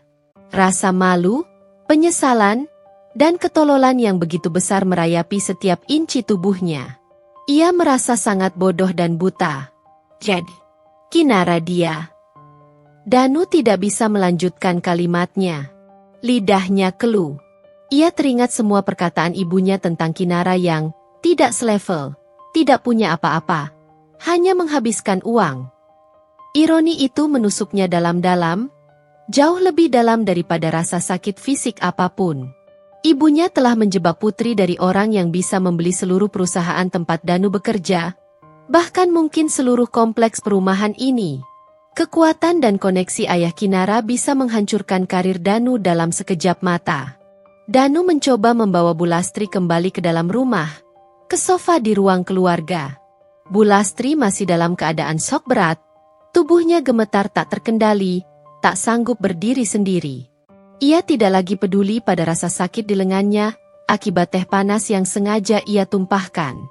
Rasa sakit yang ia rasakan sekarang adalah rasa sakit akibat kebenaran yang menghantam telak harga dirinya, mencabik-cabik kehormatannya, dan mempermalukannya di hadapan anaknya sendiri. Ketika mereka akhirnya berhasil masuk dan duduk di sofa ruang keluarga, Danu mencoba menginterogasi ibunya, meskipun suaranya sendiri masih bergetar. "Bu, jelaskan. Kenapa ibu melakukan ini? Kenapa ibu bohong tentang Kinara? Kenapa ibu bilang Kinara bukan siapa-siapa, padahal dia putri Bapak Wibowo?" Danu menuntut jawaban, suaranya dipenuhi amarah yang tertahan. Bu Lastri, yang kini terlihat lebih lemah dari sebelumnya, tak punya energi lagi untuk berpura-pura atau menyusun kebohongan baru. Wajahnya lesu, matanya kosong. Ibu hanya ingin yang terbaik untukmu. Nak, ibu ingin kau punya istri dari keluarga terpandang, yang bisa mengangkat derajat kita. Ibu tidak tahu dia menyembunyikan identitasnya. Ibu tidak tahu dia sekuat itu. Ia mencoba membela diri, namun suaranya terdengar kosong, tanpa keyakinan, sebuah pembelaan yang rapuh di tengah kehancuran. Menyembunyikan? Dia ingin dicintai apa adanya. Dan ibu malah mencoba menjebaknya, memfitnahnya, membuatku menceraikannya. Ibu tahu siapa yang baru saja ibu usir dari rumah ini, Bu? Orang yang selama ini ibu rendahkan? Orang yang ayah puji di setiap rapat perusahaan sebagai pebisnis ulung. Danu berdiri, mondar-mandir dengan frustrasi yang luar biasa, menarik-narik rambutnya. Ia merasakan gelombang penyesalan yang luar biasa, sebuah tsunami emosi yang melanda dirinya. Ia telah menyakiti Kinara, wanita yang ia cintai, wanita yang ia nikahi, karena dibutakan oleh kebohongan ibunya dan ketidaktahuannya sendiri.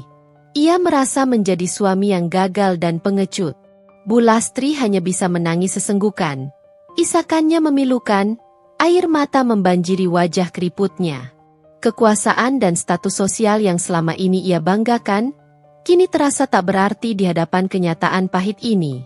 Ia telah menggali lubang untuk Kinara, tapi justru ia sendiri yang terjatuh ke dalamnya, menarik serta anaknya ke dalam kehancuran. Pagi itu, rumah keluarga Pratama tidak lagi dipenuhi kebencian dan intrik, melainkan oleh kehancuran, penyesalan yang mendalam, dan rasa takut akan konsekuensi yang akan datang. Kebenaran telah menghantam mereka dengan sangat keras, dan dampaknya akan terasa sangat panjang, mungkin seumur hidup. Setelah meninggalkan rumah itu, ayah langsung membawaku ke salah satu properti miliknya yang paling pribadi dan tersembunyi, sebuah penthouse mewah di lantai teratas sebuah gedung pencakar langit di pusat kota Jakarta. Dari jendela kaca setinggi langit-langit, pemandangan cakrawala kota yang berkilauan terhampar luas di bawah kami. Tempat itu adalah oase ketenangan dan kemewahan yang kontras jauh dari hiruk-pikuk dan drama keluarga Pratama. Ayahku memastikan aku nyaman, menanyakan apakah aku butuh sesuatu. Kemudian dengan tatapan dingin dan tegas, ia mulai menggerakkan roda-roda rencananya. Kita tidak akan hanya pergi begitu saja, Kinara, ayah berkata, suaranya mantap tanpa keraguan. Mereka harus menerima konsekuensi yang setimpal atas perbuatan keji mereka. Terutama ibunya Danu. Dia telah mencoba menghancurkan putriku. Aku mengangguk, mengepalkan tangan. Rasa sakit dan dendam itu masih membara. Aku ingin cerai, ayah. Dan aku ingin Bu Lastri membayar, tidak hanya secara moral, tapi juga secara hukum, atas semua yang sudah dia lakukan.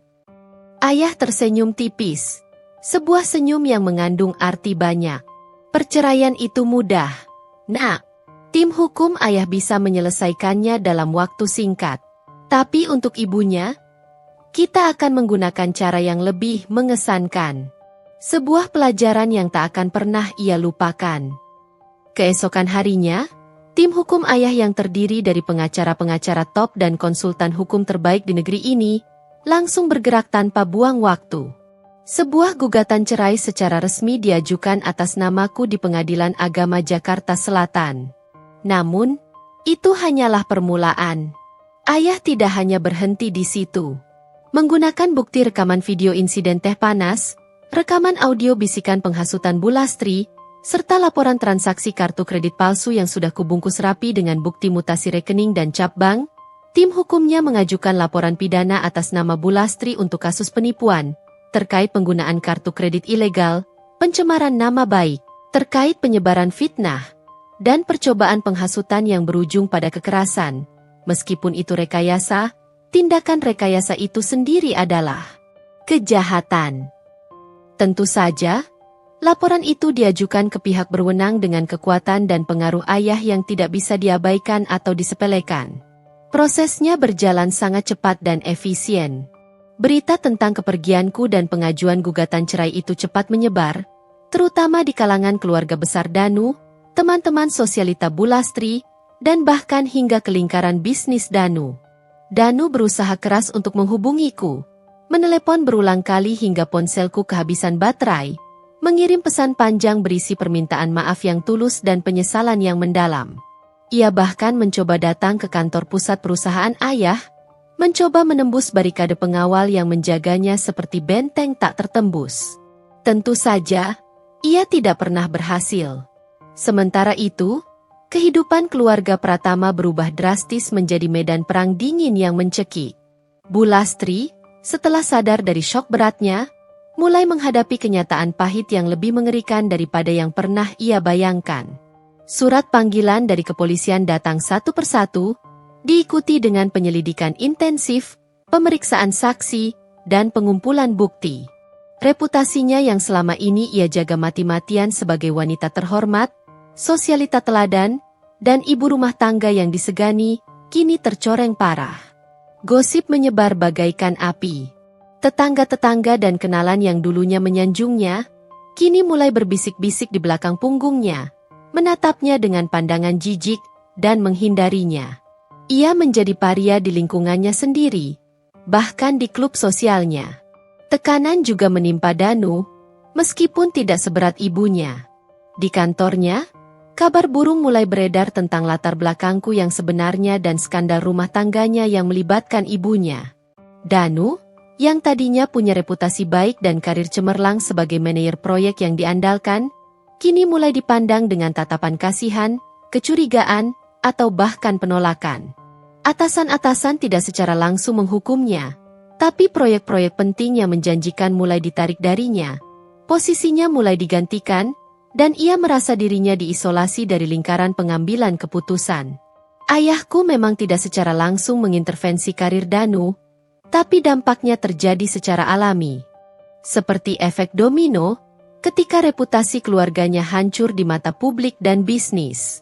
Lagi pula, siapa yang ingin bermitra atau mempercayakan proyek besar kepada manajer yang keluarganya terlibat skandal penipuan dan kekacauan besar yang bisa mengancam reputasi perusahaan itu sendiri? Bu Lastri, dalam kemarahannya yang memuncak dan keputusasaannya yang membara, seringkali menuduh Danu yang menyebabkan semua ini. Ini salahmu, Danu. Kenapa kau pilih wanita murahan itu? Kau merusak hidup ibu. Kau tidak melindungi ibu. Pertengkaran antara ibu dan anak itu menjadi semakin sering dan intens, hingga teriakan dan barang pecah belah bisa terdengar sampai ke rumah tetangga. Rumah yang dulu dingin kini menjadi dingin dan penuh amarah yang meledak-ledak. Setiap harinya dipenuhi pertengkaran dan penyesalan. Aku tahu semua ini dari tim pengawas ayah yang sesekali melaporkan perkembangan situasi. Ada rasa sedih, tentu saja, karena aku tak pernah ingin kehancuran seperti ini terjadi.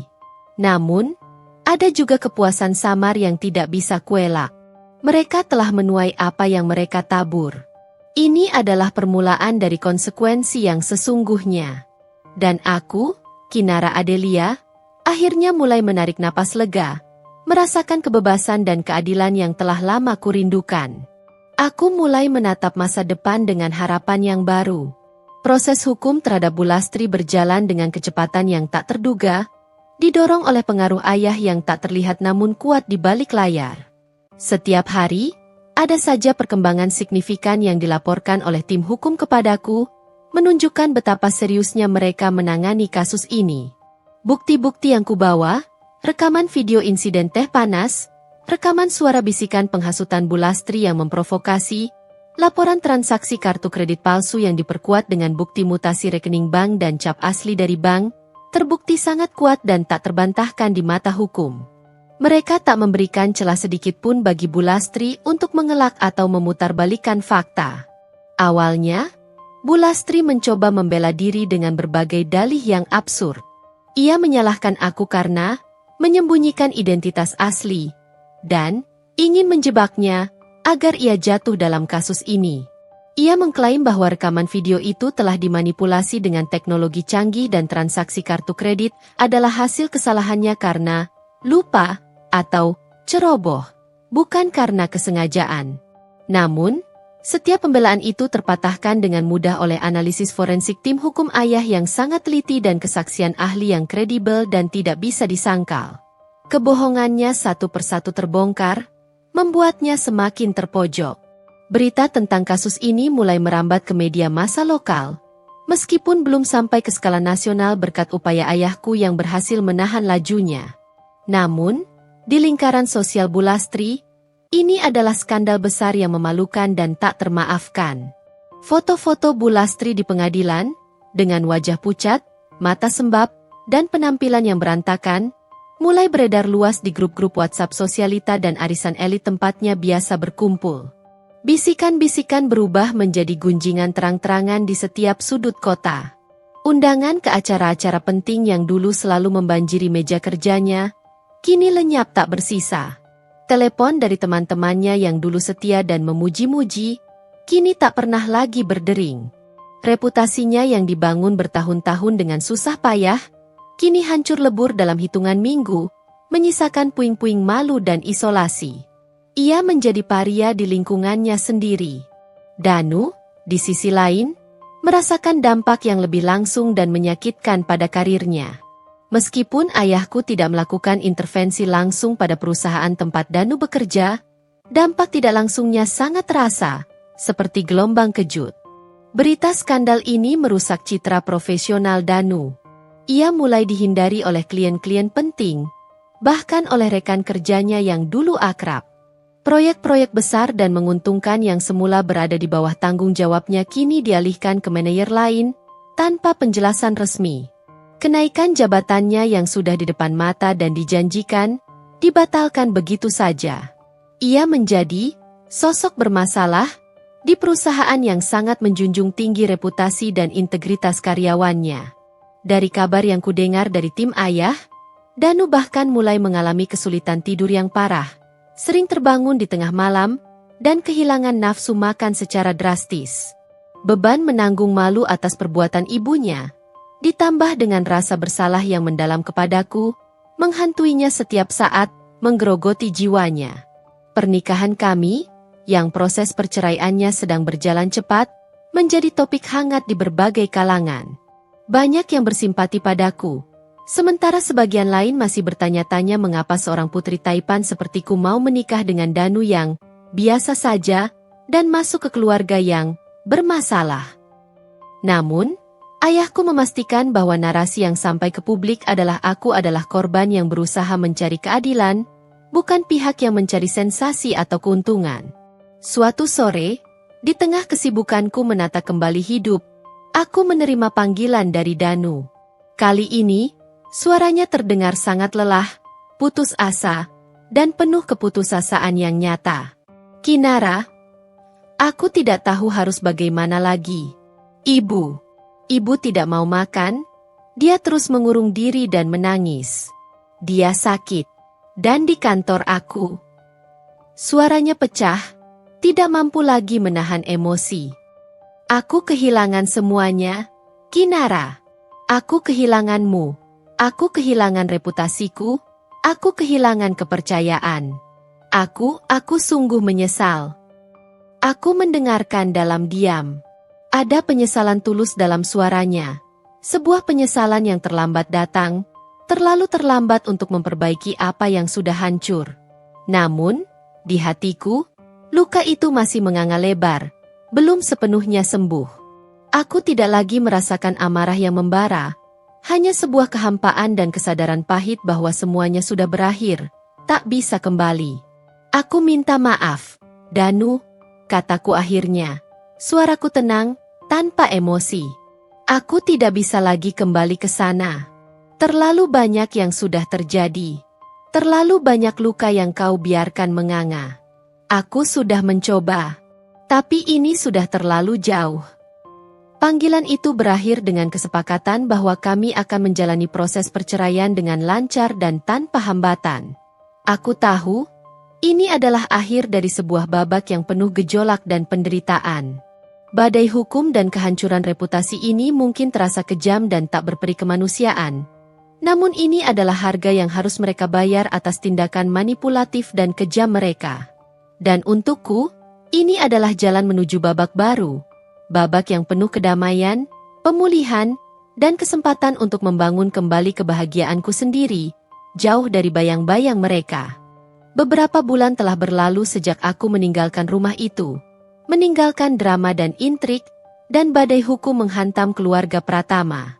Proses perceraianku dengan Danu berjalan dengan sangat lancar, bahkan di luar dugaanku, tanpa hambatan berarti atau perselisihan yang berlarut-larut.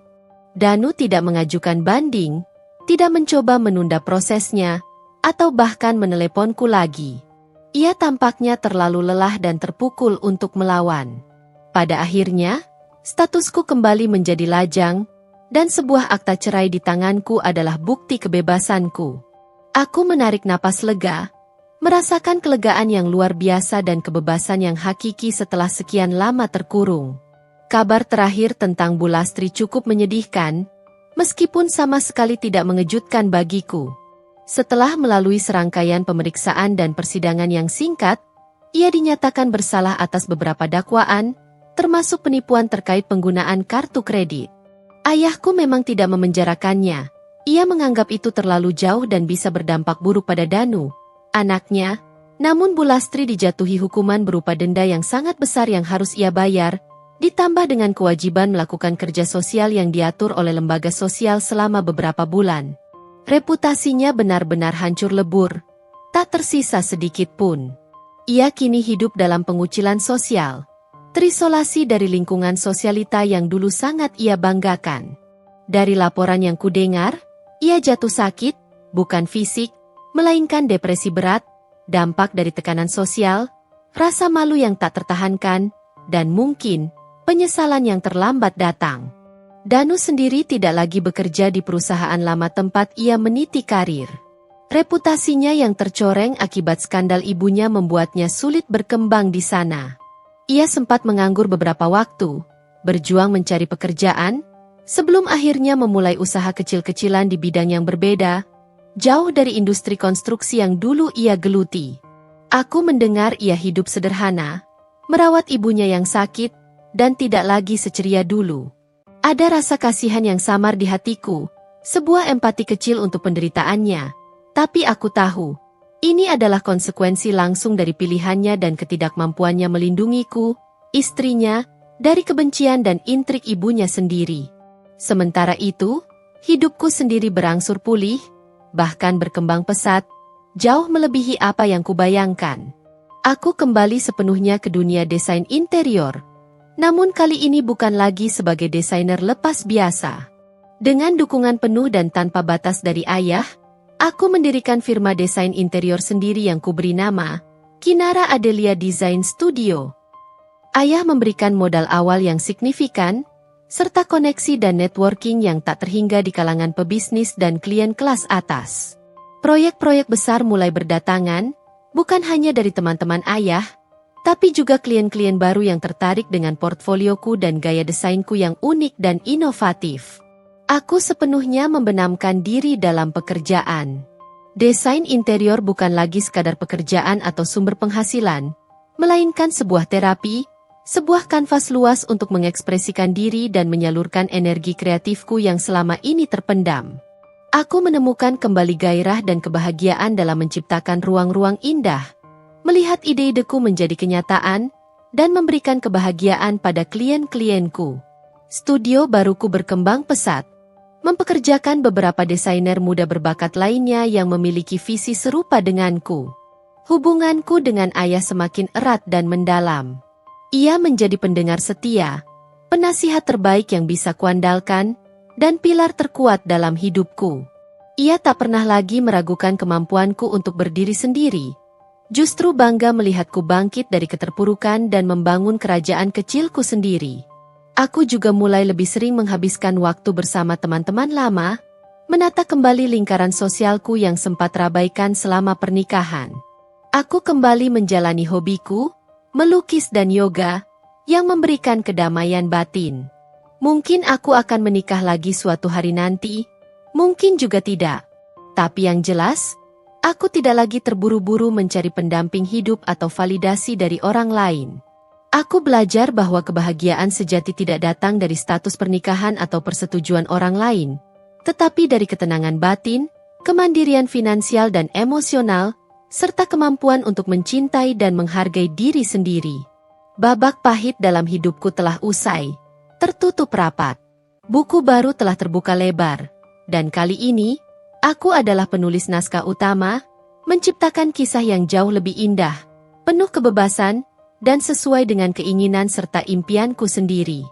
Aku adalah Kinara Adelia, seorang wanita yang pernah patah hati dan terinjak-injak, namun bangkit kembali menjadi lebih kuat, lebih bijaksana, dan jauh lebih bahagia daripada sebelumnya. Tahun-tahun berlalu dengan cepat, seperti lembaran kalender yang dihempas angin. Kinara Adelia Design Studio tumbuh pesat, tidak hanya menjadi salah satu firma desain interior paling dicari di Jakarta, tetapi juga mulai merambah ke proyek-proyek internasional, mendesain penthouse mewah di Singapura dan villa-villa di Bali.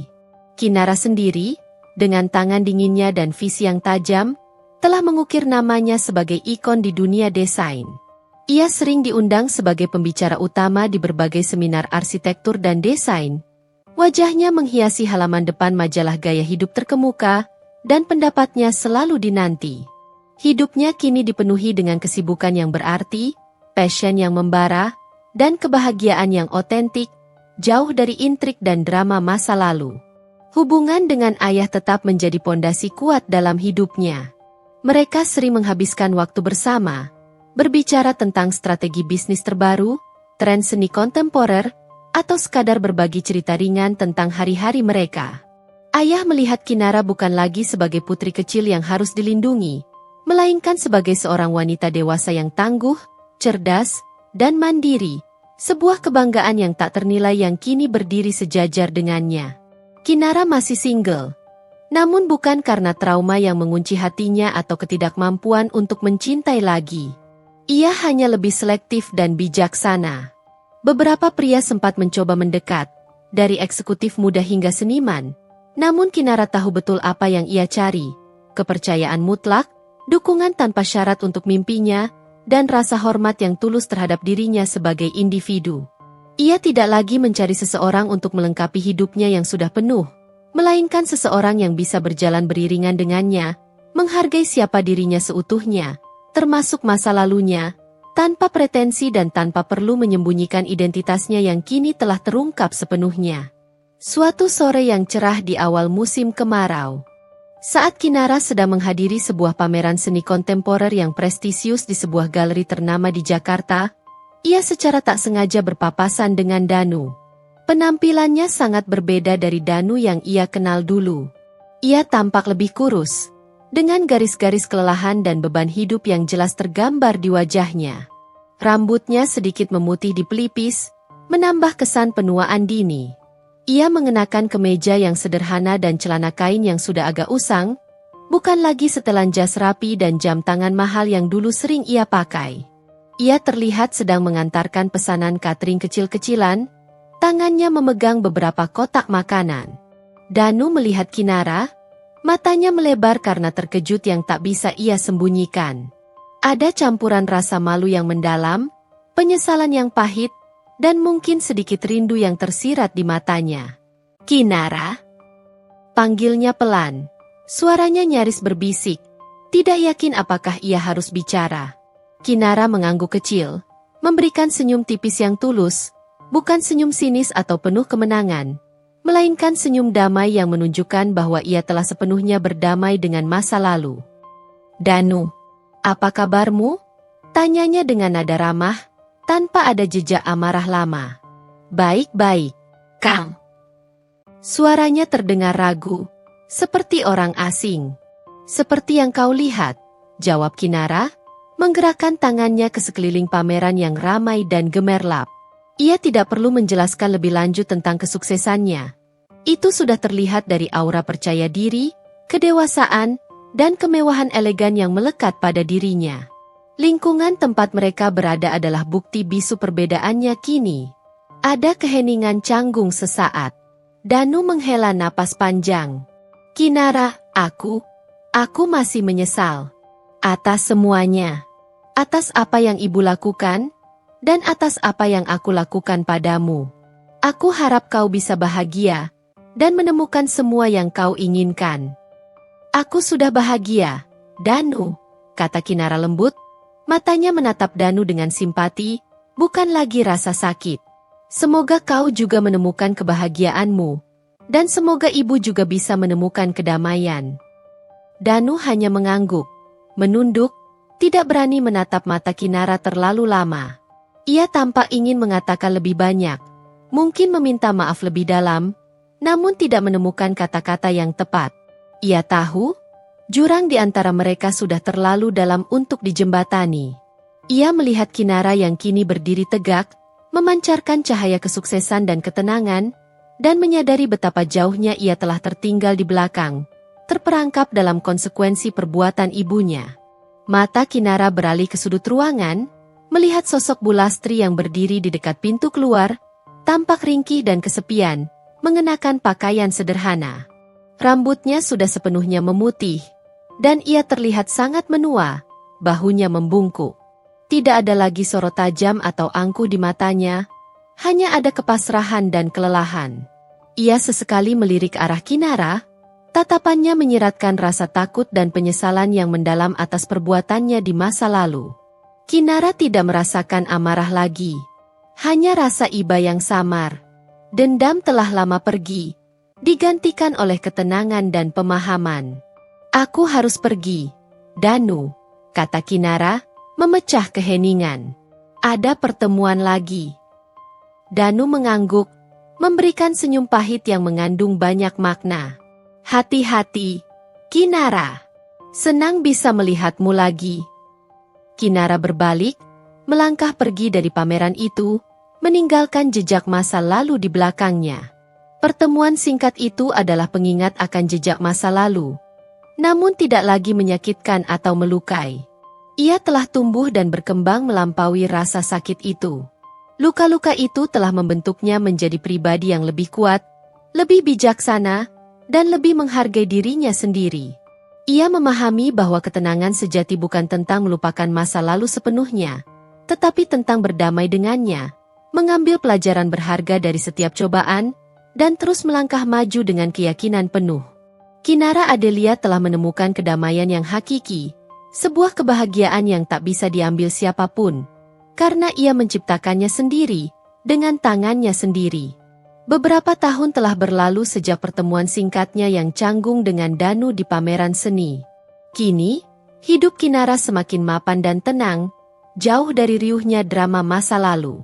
Kinara Adelia Design Studio telah tumbuh pesat, tidak hanya menjadi salah satu firma desain interior paling dicari di Jakarta, tetapi juga berhasil membuka cabang di Bali dan Singapura, menangani proyek-proyek resor mewah, hunian eksklusif, dan bahkan perkantoran kelas atas.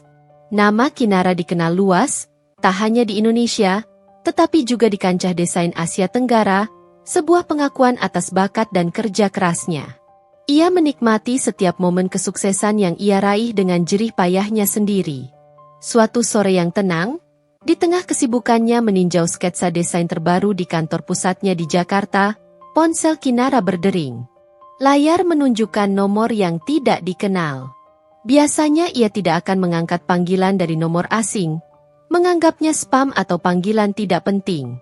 Tetapi entah mengapa, kali ini ia merasa ada dorongan aneh, sebuah intuisi samar yang menyuruhnya untuk menjawab.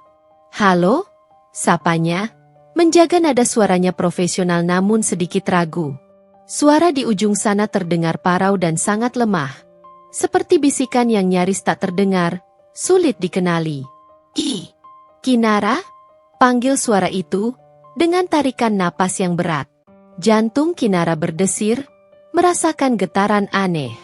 Suara itu, samar-samar, mengingatkannya pada sesuatu yang telah lama terkubur dalam-dalam di benaknya. Sesuatu yang ingin ia lupakan. Ia mencoba mengingat. Siapa ini? Tanyanya lagi. Kali ini dengan nada yang sedikit lebih dingin, sebuah pertahanan diri otomatis. Ini Danu. Suara itu tercekat, diselingi batuk pelan. Terdengar jelas kelelahan dan keputusasaan di baliknya. Kinara terdiam sejenak. Sudah hampir 5 tahun sejak terakhir mereka berpapasan, dan bertahun-tahun sejak perceraian mereka. Ia tak pernah lagi berbicara langsung dengan Danu setelah itu. Ada apa, Danu? Tanyanya. Kini dengan nada yang lebih jelas menunjukkan jarak emosional yang tak bisa ia hindari. Kinara. Ibu. Suara Danu dipenuhi keputusasaan yang kentara. Ibu dia kritis. Dia sudah dirawat di rumah sakit selama seminggu. Kondisinya semakin menurun. Dokter bilang ini bisa jadi akhir. Dia ingin bertemu denganmu. Untuk terakhir kalinya. Kata-kata itu menghantam Kinara seperti sambaran petir di tengah langit cerah. Bu Lastri, wanita yang telah menjadi sumber penderitaan terbesarnya, sosok yang hampir menghancurkan hidupnya dengan intrik dan kebohongan. Kini, ia sekarat, terbaring tak berdaya, dan ingin bertemu dengannya. Berbagai emosi bercampur aduk dan bergejolak dalam dirinya. Sedikit rasa terkejut yang luar biasa. Sedikit rasa kasihan yang samar dan tak terduga, dan juga ingatan pahit tentang masa lalu yang kembali berkelebat dengan intensitas tinggi. Kenapa dia ingin bertemu denganku? Tanya Kinara. Suaranya tetap datar, mencoba menyembunyikan badai di dalam hatinya. Setelah semua yang terjadi, Setelah semua yang dia lakukan padaku? Danu terbatuk lagi, suaranya terdengar makin serak. Dia menyesal. Kinara sangat menyesal. Dia ingin meminta maaf padamu secara langsung. Dia bilang dia tidak bisa pergi dengan tenang, tidak bisa menutup mata, sebelum meminta maaf padamu. Dia bilang, itu satu-satunya hal yang ia inginkan sebelum. Ia tidak melanjutkan kalimatnya. Namun Kinara tahu apa maksudnya. Kinara menutup matanya, memproses informasi yang tak terduga itu. Penyesalan? Dari Bu Lastri? Ini adalah hal yang tidak pernah ia bayangkan akan terjadi bahkan dalam mimpi terliarnya. Selama ini ia hanya melihat kebencian, keangkuhan, dan kepalsuan dari wanita itu. Apakah ini benar? Atau hanya drama terakhirnya? Dia sudah di rumah sakit mana? Tanya Kinara akhirnya. Setelah beberapa saat hening yang terasa panjang. Ada bagian dari dirinya yang menolak keras, yang merasa ini tidak perlu. Bahwa ia sudah terlalu banyak menderita karena wanita itu. Tetapi ada juga bagian yang lebih bijaksana, yang merasa bahwa untuk ketenangan dirinya sendiri, untuk benar-benar menutup babak pahit ini sepenuhnya tanpa sisa dendam, ia harus tahu. Mungkin ini adalah kesempatan terakhir untuk benar-benar melepaskan. Danu menyebutkan nama rumah sakit swasta yang cukup ternama dan nomor kamarnya. Suara lega terdengar jelas dari nada bicaranya, seolah sebuah beban baru saja terangkat dari pundaknya. Terima kasih, Kinara. Terima kasih banyak. Aku tidak tahu harus bilang apa. Setelah menutup telepon, Kinara duduk mematung di kursi kerjanya. Ia menatap keluar jendela besar, ke arah cakrawala kota yang megah dan sibuk, seolah mencari jawaban di sana. Haruskah ia pergi? Haruskah ia melihat wanita itu lagi, yang wajahnya masih sering menghantuinya dalam mimpi buruk? Mengapa setelah semua penderitaan yang ia alami, ia masih harus menghadapi sisa-sisa masa lalu yang begitu menyakitkan ini? Namun, setelah berpikir keras, ia memutuskan untuk pergi. Bukan untuk Bu Lastri, bukan untuk Danu, atau untuk memenuhi permintaan terakhir mereka. Tapi untuk dirinya sendiri. Untuk memastikan tidak ada lagi sisa-sisa dendam yang tersembunyi, untuk benar-benar menutup pintu masa lalu itu tanpa keraguan. Ia ingin memastikan dirinya benar-benar bebas, seutuhnya, dari bayang-bayang kebencian dan kepahitan. Ini adalah langkah terakhirnya menuju ketenangan yang hakiki dan sejati. Ia mengambil kunci mobilnya, lalu memesan mobil taksi daring. Dalam beberapa menit, ia sudah melaju menuju rumah sakit, menuju babak terakhir dari kisah yang tak pernah ia sangka akan terjadi, namun harus ia hadapi.